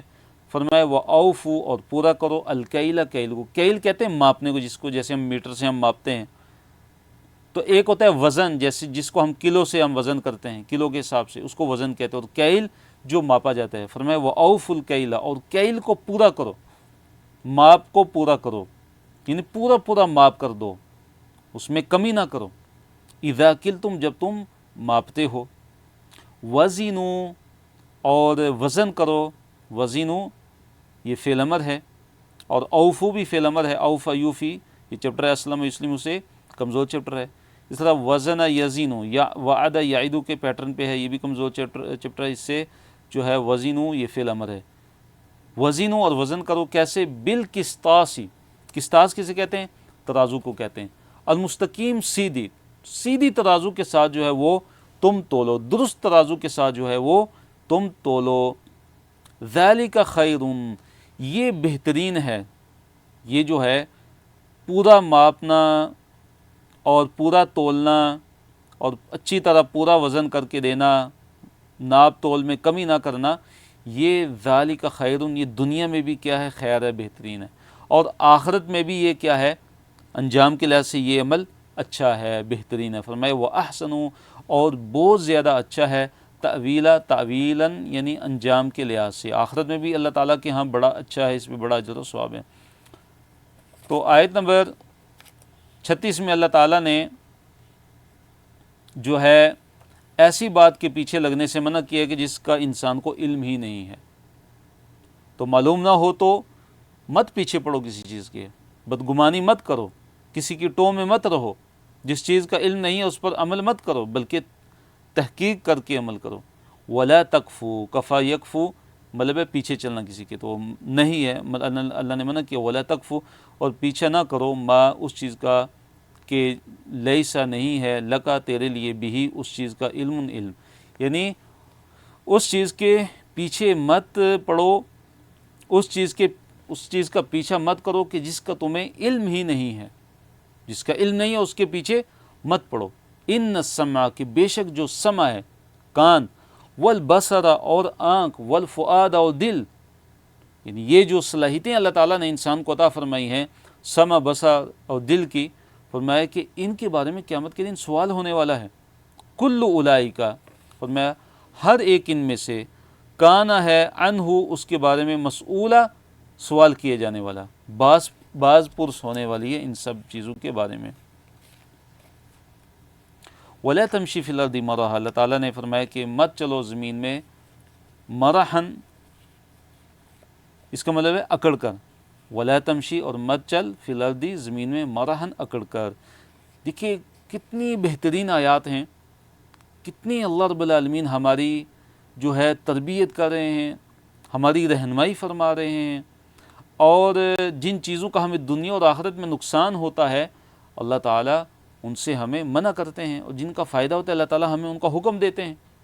تو یہ بڑی عظیم آیات ہیں۔ تو سبق ان میں سے کیا ہے کہ ہم نے ان پر عمل کرنا ہے، جو اللہ تعالیٰ ہمیں حکم دیں ہم وہ عمل کریں، اس حکم کی بجاوری کریں، اس پہ عمل کریں، اور جس چیز سے اللہ تعالیٰ ہمیں منع کریں اس سے ہم بچ جائیں۔ فرمایا وَلَا تَمْشِ فِي الْأَرْضِ مَرَحًا کہ زمین پہ اکڑتے ہوئے مت چلو، اِنَّكَ بے شک تم، لن تخرق تم ہرگز نہیں پھاڑ سکو گے، الارض زمین کو، تم زمین کو تو پھاڑ نہیں سکتے، وَلَن تَبْلُغَ الْجِبَالَ اور تم ہرگز نہیں پہنچ سکتے پہاڑوں کو، جبال پہاڑوں کو جبل کی جمع ہے، طولاً لمبائی میں، نہ تو تم اکڑ کر کیوں چلتے ہو، تم زمین پہ تکبر اور غرور کیوں کرتے ہو، تمہاری کیا اتنی کوئی طاقت ہے کہ تم کیا زمین کو پھاڑ سکتے ہو، یا تم اتنے اونچے ہو جاؤ گے کہ پہاڑوں کی جو بلندیاں ہیں لمبائیوں تک تم پہنچ جاؤ گے، کیا ایسے تم کر سکتے ہو؟ بالکل نہیں کر سکتے۔ تو تم کیوں ایسا کرتے ہو؟ تمہارے اندر عاجزی اور انکساری ہونی چاہیے۔ پھر اللہ تعالیٰ نے فرمایا کلُّ ذالک، کلُّ تمام، ذالک یہ، یعنی یہ جتنے بھی کام جن کا اللہ تعالیٰ نے ذکر کیا، جن سے اللہ تعالیٰ نے منع کیا، کانا ہے سیئہ اس کی برائی، عند ربی کا تیرے رب کے ہاں، مکروہ ناپسند، ان سب کی جو برائی ہے تیرے رب کے ہاں ہمیشہ سے کیا ہے؟ ناپسندیدہ ہے، یعنی حرام ہے، جائز نہیں ہے۔ ذالک، اللہ تعالیٰ نے فرمایا ذالک یہ، مما اس میں سے ہے جو، اوہا وحی کی، الیکا تیری طرف، ربو کا تیرے رب نے، من الحکمت حکمت میں سے۔ تو یہ ساری اللہ تعالیٰ کی طرف سے کیا ہے؟ وحی ہے، حکمت کی باتیں ہیں۔ پھر آخر میں دیکھیے اللہ تعالیٰ نے شرک سے دوبارہ منع کیا، وَلَا تَجْعَلْ اور مت بنا مع اللہ تعالیٰ کے ساتھ، الہًا آخر کوئی دوسرا معبود، فتل کا پس تو ڈال دیا جائے گا اے انسان، فی جہنم جہنم میں۔ اگر تو اللہ تعالیٰ کے ساتھ کسی دوسرے معبود کو پکارتا ہے، اللہ تعالیٰ کے ساتھ کوئی اور معبود بناتا ہے، تو کیا ہوگا تیرے ساتھ؟ پھر تو ڈال دیا جائے گا جہنم میں، ملومن ملامت زدہ، مدحورا دتکارا ہوا اللہ تعالیٰ کی رحمت سے، ملامت زدہ کر کے اور اللہ تعالیٰ کی رحمت سے دتکارا ہوا ہو کے تجھے کیا کر دیا جائے گا؟ جہنم میں ڈال دیا جائے گا۔ آیت نمبر 40 میں اللہ تعالیٰ نے بعض جو مشرکین تھے ان کا ایک برا عقیدہ اس کا اللہ تعالیٰ نے ذکر کیا اور اس کا رد بھی کیا۔ بعض جو مشرکین مکہ تھے ان میں سے جو ہے ان کا عقیدہ کیا تھا کہ وہ فرشتوں کو اللہ تعالیٰ کی نعوذ باللہ بیٹیاں کہتے تھے۔ تو یہ ان کا غلط عقیدہ تھا، اور اللہ تعالیٰ کا تو کوئی بیٹا نہیں ہے، اللہ تعالیٰ اکیلا وحدہ لا شریک ہے۔ تو اللہ نے فرمایا آ کیا، فا پس، اصفا چن لیا اس نے، کم تمہیں، ربکم تمہارے رب نے، یعنی کیا پس تمہارے رب نے تمہیں چن لیا ہے، کس چیز کے ساتھ چن لیا ہے؟ بالبنینا بیٹوں کے ساتھ، یعنی اللہ تعالیٰ نے تمہیں بیٹے عطا فرمائے ہیں، واتخذ اور جو ہے بنا لیا اللہ تعالیٰ نے، من الملائکتی فرشتوں میں سے، یعنی فرشتوں کو، اناثن بیٹیاں، اور اللہ تعالیٰ نے فرشتوں میں سے بیٹیاں بنا لیں۔ یعنی تمہارا یہ جو عقیدہ ہے کہ تم جو ہے اللہ تعالیٰ کے لیے بیٹیاں کہتے ہو، اللہ تعالیٰ کے لیے بیٹیوں کا اقرار کرتے ہو، بیٹیاں مانتے ہو، اور اپنے لیے بیٹے، کیسا ہے کہ تم اپنے لیے تو بیٹیاں پسند نہیں کرتے، تو اپنے رب کے لیے تم کیسے بیٹیاں پسند کرتے ہو؟ تو کتنا ہی قبیح ترین تمہارا یہ عقیدہ ہے کہ جس چیز کو تم اپنے لیے پسند نہیں کرتے، اگر بیٹی ہوتی ہے تو اس کو تم قتل کے در پہ ہوتے ہو، اس کو اپنے لیے آر سمجھتے ہو، فقر اور مفلسی کے باعث ان کو قتل کر دیتے ہو، اور یہ چیز تم اپنے رب کے لیے پسند کرتے ہو۔ انکم، بے شک تم، لتقولون، یقیناً تم کہتے ہو، قولاً، بات، عظیماً، بڑی عظیم بات تم جو ہے وہ کہتے ہو، بڑی ہی خطرناک بات، بڑی عظیم بات جو ہے تمہاری زبانوں سے نکلتی ہے۔ آخری صفحے کی طرف ہم آتے ہیں۔ قرآن کا جو مقصد ہے وہ کیا؟ نصیحت پکڑنا۔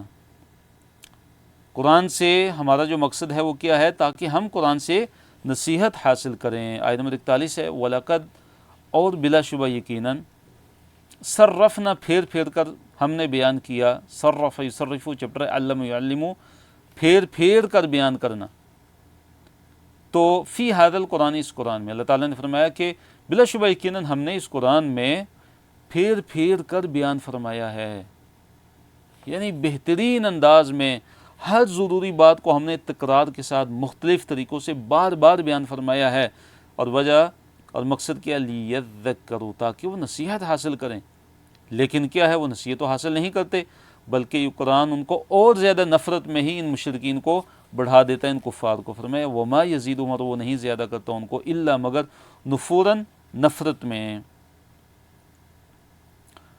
کل، کہہ دیجئے، لو کان معہ، اگر ہوتے اس کے ساتھ، یعنی اللہ تعالیٰ کے ساتھ، آلہۃ، معبود، کما یقولون، جیسے وہ کہتے ہیں، اذن، تب، لبتغوا، وہ ضرور تلاش کرتے، الی، طرف، ذی العرش، عرش والے، یعنی عرش والے کی طرف، سبیلاً، راستہ۔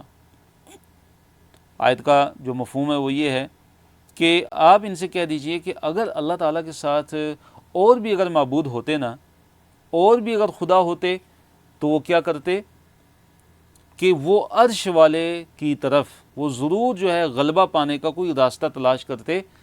عرش والے سے مراد کون ہے؟ اللہ تعالیٰ، یعنی اللہ تعالیٰ کے ساتھ اگر اور بھی معبود ہوتے، اور بھی اگر خدا ہوتے، جیسے کہ ان لوگوں کا عقیدہ ہے کما یقولون، تو وہ ضرور کیا کرتے؟ اللہ تعالیٰ پر غلبہ پانے کی کوشش کرتے۔ لیکن ایسا نہیں ہو رہا، اللہ تعالیٰ اکیلا وحدہ لا شریک ہے، کہ یہ کائنات کا نظام جو ہے وہ درم برم نہیں ہوا، یہ چل رہا ہے، یہ ہمیشہ سے چل رہا ہے، جب سے اللہ تعالیٰ نے اس کائنات کو پیدا کیا ہے تو یہ کائنات قائم ہے۔ تو اس سے پتہ چلا کہ اس کو قائم رکھنے والا صرف اور صرف اکیلا اللہ تعالیٰ ہی ہے۔ فرمایا سبحانہ و تعالی، پاک ہے وہ اور بلند ہے، عما یقولون، اس چیز سے کہ جس کے بارے میں یہ کہتے ہیں، علواً، بلند، برتر ہے، کبیراً، بہت زیادہ، یعنی اللہ تعالیٰ ان کے شرک سے پاک ہے اور بلند ہے، وہ تو اللہ تعالیٰ پاک ہے اور بلند ہے اس سے کہ جو یہ لوگ کہتے ہیں۔ کتنا اللہ تعالیٰ بلند ہے؟ علواً کبیرہ، بہت زیادہ بلند ہے۔ تو وہ اللہ تعالیٰ وہ کون ہے؟ اس کی شان کیا ہے؟ کہ اس کی شان تو یہ ہے کہ اس کی تو تسبیح بیان کرتی ہے ہر چیز، آسمان اس کی تسبیح بیان کرتے ہیں، زمین اس کی تسبیح بیان کرتی ہے، آسمان و زمین میں جو بھی مخلوق ہے وہ اللہ تعالیٰ کی تسبیح، اس کی جو ہے پاکی بیان کرتی ہے، پاکیزگی بیان کرتی ہے، ہر چیز اللہ تعالیٰ کی تسبیح بیان کرتی ہے، لیکن تم اس کی تسبیح کو سمجھ نہیں سکتے۔ فرمایا تسبیح، تسبیح بیان کرتی ہے، لہو، اس کی، السماوات، آسمان، السبع، ساتوں کے ساتوں آسمان اس اللہ تعالیٰ کی تسبیح بیان کرتے ہیں اور پاکیزگی بیان کرتے ہیں، والارض، و زمین بھی، ومن فیہن، اور جو ان کے بیچ میں ہے، جو ان میں ہے، یعنی آسمانوں اور زمین کی جو مخلوقات ہیں، جو بھی ان میں ہیں، سارے کے سارے اللہ تعالیٰ کی تسبیح بیان کرتے ہیں۔ وَإِن مِّن شَيْءٍ، اور نہیں ہے کوئی بھی شے، کوئی بھی چیز، ان یہاں نافیہ ہے، مطلب ہے نہیں، الا مگر، یسبح، وہ تسبیح بیان کرتی ہے، بحمدہ، اس کی حمد کے ساتھ، کوئی بھی چیز ہے وہ اللہ تعالیٰ کی تسبیح کے ساتھ اللہ تعالیٰ کی حمد بیان کرتی ہے، ولیکن، اور لیکن، لا تفقہون، تم نہیں سمجھتے، تسبیحہم، ان کی تسبیح، تم ان کی تسبیح کو نہیں سمجھتے، انہ، بے شک وہ، کانا ہے، حلیماً، بڑا ہی بردبار ہے، غفوراً، بڑا ہی بخشنے والا ہے۔ آیت نمبر 45 میں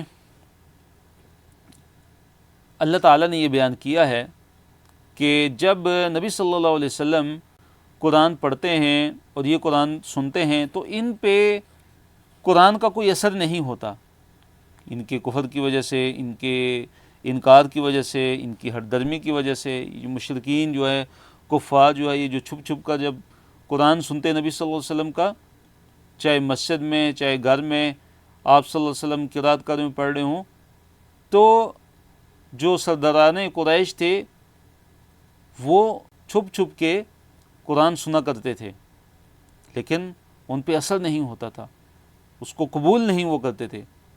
وَإِذَا، اور جب قرأت پڑھتے ہیں القرآن قرآن کو، جعلنا تو ہم بنا دیتے ہیں، بینک آپ کے درمیان، و بین الذین اور ان لوگوں کے درمیان کہ لا یؤمنون جو نہیں ایمان رکھتے، بالآخرت آخرت پہ، ہم کیا بنا دیتے ہیں ان کے درمیان اور آپ کے درمیان اور آپ اور ان لوگوں کے درمیان کے جو آخرت پر ایمان نہیں رکھتے، کیا ہم بنا دیتے ہیں؟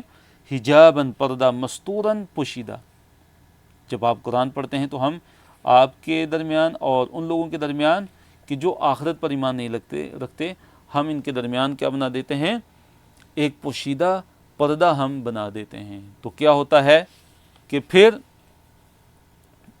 قرآن ان پر اثر نہیں کرتا، یہ قرآن کو سنتے تو ہیں لیکن یہ جو پردہ ہے، یہ جو حجاب اللہ تعالیٰ بنا دیتے ہیں، ان کے کفر کی وجہ سے سزا کے طور پہ اب حجاب آ جاتا ہے، بیچ میں پردہ حائل ہو جاتا ہے، تو کیا ہے کہ قرآن کو سمجھ نہیں پاتے اور قرآن پر یہ ایمان نہیں لاتے۔ پھر اللہ تعالیٰ نے فرمایا کہ ہم نے ان کے دلوں پہ پردے بنا دیے ہیں کہ وہ اس کو سمجھ سکیں، اور ان کے جو کان ہیں ان میں ہم نے بوجھ ڈال دیا ہے، جس کی وجہ سے کیا ہوتا ہے کہ قرآن کو سمجھ نہیں پاتے اور اس پر ایمان نہیں لاتے۔ فرمایا وجعلنا، اور ہم نے بنا دیے علی قلوبہم ان کے دلوں پہ، ان کفار کے دلوں پہ، اکنتاً کئی پردے، ہم نے ان کے دلوں پہ پردے بنا دیے ہیں، ان یہ کہ یفقہوہ کہ وہ اس کو سمجھیں، یعنی کیا ہے کہ اب یہ پردے ان کے دلوں پہ پڑے ہوئے ہیں تو اب یہ قرآن کو سمجھ نہیں پاتے، قرآن ان کے دل میں اترتا نہیں ہے۔ وفی آذانہم، اور ان کے جو کان ہیں ان میں ہم نے کیا بنا دیے ہیں؟ وقرن، بوجھ، ان کے کانوں میں بوجھ ہے، ڈاٹ ہے۔ پھر کیا ہے کہ وہ قرآن کو سمجھ نہیں سکتے، قرآن کو سنتے تو ہیں لیکن قرآن کو سن کے ان کو فائدہ نہیں ہوتا۔ اب کیا وَإِذَا ذَكَرْتَ رَبَّكَ، جب آپ ذکر کرتے ہیں اپنے رب کا، فی القرآن، قرآن میں، وحدہ، اسی کا، اس کی وحدانیت کا جب ذکر آتا ہے قرآن میں، تو ولوا، کیا ہوتا ہے کہ وہ پھر جاتے ہیں، علی ادبارہم، اپنی پیٹھوں پہ، ادبار دبر کی جمع پیٹھ، یعنی اپنی پیٹھوں کے بل کیا ہو جاتے ہیں، وہ پھر جاتے ہیں، نفورا، نفرت سے۔ وہ کہتے ہیں کہ یہ کیسا قرآن ہے کہ جس میں ہمارے معبودوں کا ذکر ہی نہیں ہے، جو یہ دعوت دیتا ہے کہ اکیلے اللہ وحدہ لا شریک کی عبادت، اکیلے اللہ تعالیٰ جو وحدہ لا شریک ہے وہی معبود برحق ہے۔ تو کیا ہوتا ہے کہ جب قرآن میں اللہ تعالیٰ کی وحدانیت کا تذکرہ آتا ہے تو یہ نفرت کی وجہ سے یہ کیا ہوتے ہیں، پھر جاتے ہیں اور یہ ایمان نہیں لاتے۔ تو یہاں پہ ذکر ہے وہی کہ جو سرداران قریش جو قرآن سنتے تھے چھپ چھپ کے، تو اس کا اللہ تعالیٰ نے ذکر کیا کہ ان کی جو نیت ہے وہ بری نیت، ان کا جو مقصد ہے سننے کا کہ یہ نبی صلی اللہ علیہ وسلم کا جو قرآن سنتے ہیں تو ان کا مقصد قرآن سے ہدایت حاصل کرنا بالکل نہیں ہے، بلکہ ان کا مقصد کیا ہے؟ ان کا مقصد برا ہے اور مذاق اڑانا ہے قرآن کا۔ فرمایا نحن اعلم، ہم زیادہ بہتر جانتے ہیں، نحن ہم اعلم زیادہ بہتر جانتے ہیں، بما اس سبب کو کہ جو، یعنی وہ غرض کہ یستمعون بھی، کہ وہ غور سے سنتے ہیں، بھی اس کو، یعنی اس قرآن کو، یعنی ان کی جو غرض ہے اور ان کی جو نیت ہے ہم بہت اچھی طرح جانتے ہیں کہ جس غرض اور جس مقصد کی وجہ سے یہ قرآن کو سنتے ہیں۔ اذ یستمعون، اذ جب، یستمعون کہ وہ غور سے سنتے ہیں، الیکا آپ کی طرف، جب وہ آپ کو غور سے سن رہے ہوتے ہیں تو ہم خوب اچھی طرح ان کو جان رہے ہوتے ہیں، خوب اچھی طرح جانتے ہیں۔ وَإِذْ هُمْ، اور جب وہ ہوتے ہیں نجوا، آپس میں سرگوشیاں کر رہے ہوتے ہیں، جب وہ آپس میں سرگوشیاں کر رہے تھے، اِذْ يَقُولُ الظَّالِمُونَ، کہ جب وہ ظالم کہہ رہے ہوتے ہیں، ان میں سے جو ظالم ہے وہ کیا کہہ رہے ہوتے ہیں، جو بہت زیادہ سرکشی میں بڑے ہوتے ہیں، وہ کیا کہہ رہے ہوتے ہیں، ان نہیں تتبعون، تم اتباع کرے، تم پیچھے چلتے ہو، الا مگر رجلاً، ایک ایسے انسان کے مسحورا، کہ جو سحر زدہ ہے، جو جس پر جادو کیا گیا ہے۔ نعوذ باللہ، وہ کیا کہتے کہ تم تو رجلاً مسحورا، جادو کیے ہوئے شخص پر، جس پر جادو کیا گیا ہے، تم تو اس کے پیچھے چلتے ہو۔ تو اللہ تعالیٰ نے فرمایا کہ ہم زیادہ بہتر جانتے ہیں اس کی اس نیت کو، کہ جس کی وجہ سے یہ آپ کی طرف غور لگا کر قرآن یہ سنتے ہیں۔ پھر کیا وہ کرتے ہیں کہ جا کے سرگوشیاں کرتے ہیں، آپس میں باتیں کرتے ہیں، اور کیا کہتے ہیں کہ تم تو ایک ایسے انسان کی پیروی کرتے ہو کہ جس پر تو سحر کیا گیا ہے، نعوذ باللہ، سحر زدہ ہے۔ تو کبھی نبی صلی اللہ علیہ وسلم کو ساحر کہتے، جادوگر کہتے، کبھی کاہن کہتے، اور کبھی شاعر کہہ دیتے، کبھی کیا کہتے۔ تو کتنے یہ الزامات لگاتے یہ مشرکین مکہ۔ آیت نمبر 48 اللہ نے فرمایا انظر، دیکھیے اے نبی صلی اللہ علیہ وسلم، آپ دیکھیے، کیف، کیسے، ضربو، انہوں نے بیان کی، لکا، آپ کے لیے، الامثال، مثالیں، یہ کیسے آپ صلی اللہ علیہ وسلم کے لیے کیسی کیسی مثالیں آپ صلی اللہ علیہ وسلم کے لیے کیا کرتے ہیں، بیان کرتے ہیں۔ تو نبی صلی اللہ علیہ وسلم کے لیے مثالیں بیان کرنا، اس سے مراد کیا ہے کہ جو کفار مکہ ہے وہ آپ صلی اللہ علیہ وسلم کے لیے کیا کرتے تھے، مختلف قسم کی مثالیں بیان کرتے تھے۔ مراد یہ ہے کہ کبھی آپ صلی اللہ علیہ وسلم کو ساحر کہتے، جادوگر، کبھی کاہن کہتے، کبھی شاعر کہتے، کبھی مجنون کہتے، نعوذ باللہ، کبھی مسحور کہہ دیتے، کہ جس پر جادو کیا ہوا ہو، تو مسحور اس میں مفعول ہے، اور ساحر کبھی کہتے اور کبھی مسحور کہتے۔ تو آپس میں ان کی باتوں کا کیا ہوتا، تضاد تھا۔ اللہ نے فرمایا فضلوا، پس وہ گمراہ ہو گئے، پس وہ کیا ہو گئے، گمراہ ہو گئے، فلا، پس نہیں، یستطیعون، وہ پا سکتے، سبیلاً، راستہ، پس وہ سیدھا راستہ اب نہیں پا سکتے، وہ ہدایت کا راستہ وہ نہیں پا سکتے۔ آخری 3 آیات ہیں، ان کی طرف ہم آتے ہیں۔ اللہ تعالیٰ نے فرمایا وقالو، اور انہوں نے کہا، کفار مکہ نے کہا، دیکھیے یہ ان کا وہی جو ہے بعث بعد الموت کا، ان کا جو بعث بعد الموت کا عقیدہ نہیں تھا، اس کے وہ انکاری تھے، قیامت کے دن کے وہ انکاری تھے، بعث بعد الموت کے وہ انکاری تھے۔ تو قیامت کے دن دوبارہ زندہ ہونے کے وہ انکاری تھے، منکر تھے۔ تو ان کا وہ عقیدہ ذکر کیا، پھر اللہ تعالیٰ نے اس کا جواب دیا، فرمایا وقالو، اور انہوں نے کہا، یعنی ان مشرکین نے کہا، اَإِذَا، کیا جب، کننا، ہم ہو جائیں گے، عظاماً، ہڈیاں، ورفاتاً، اور ہم ریزہ ریزہ ہو جائیں گے، چورا چورا ہو جائیں گے، مٹی میں مل کے مٹی ہو جائیں گے، اِنَّا، کیا ہم، لَمَبْعُوثُونَ، دوبارہ اٹھائے جائیں گے، خلقاً، پیدا کر کے، جدیداً، نئے سرے سے، کیا ہم نئے سرے سے پیدا کر کے دوبارہ اٹھائے جائیں گے؟ تو اللہ تعالیٰ نے کیا جواب دیا، فرمایا قل، کہہ دیجئے، کونو، ہو جاؤ تم، حجارتاً، پتھر، او حدیداً، یا تم لوہا ہو جاؤ، تم پتھر بن جاؤ یا لوہا بن جاؤ، او خلقاً، یا کوئی اور مخلوق بن جاؤ، مما، اس سے جو، یکبرو، جو کیا ہے، بڑی معلوم ہو، فی صدورکم، تمہارے سینوں میں، یعنی تمہارے دلوں میں، یعنی کوئی ایسی مخلوق بن جاؤ کہ جو تمہارے دلوں میں تمہیں بہت بڑی جو ہے معلوم ہو، کوئی بھی چیز تم بن جاؤ، تو فسیقولون، تو وہ عنقریب، بس وہ عنقریب کہیں گے، من، کون، یعیدنا، ہمیں دوبارہ لٹائے گا۔ تو کیا کہیں گے کہ ہمیں پھر کون دوبارہ پیدا کرے گا؟ تو اللہ تعالیٰ نے یہ دیکھیے جواب دیے، قل، کہہ دیجئے، الذی، وہ ذات، فطرہ، جس نے پیدا کیا، کم، تمہیں، اول مرتین، پہلی دفعہ، کہ تمہیں وہی دوبارہ پیدا کرے گا کہ جس نے تمہیں پہلی دفعہ پیدا کیا ہے۔ جب پہلی دفعہ اس نے پیدا کر لیا تمہیں، تو دوسری دفعہ پیدا کرنا اس کے لیے کوئی مشکل نہیں ہے۔ وہ تو پہلی دفعہ جب تمہیں پیدا کر چکا ہے، تو دوسری دفعہ پیدا کرنا اس کے لیے کون سا مشکل ہے؟ اور تمہارے سامنے تو کتنی بڑی بڑی اللہ تعالیٰ کی نشانیاں ہیں، کیسے اللہ تعالیٰ نے اتنے بڑے آسمان کو پیدا کیا، زمین کو پیدا کیا، تو تمہیں دوبارہ پیدا کرنا آسمان اور زمین سے پیدا کرنے سے تو زیادہ آسان ہے۔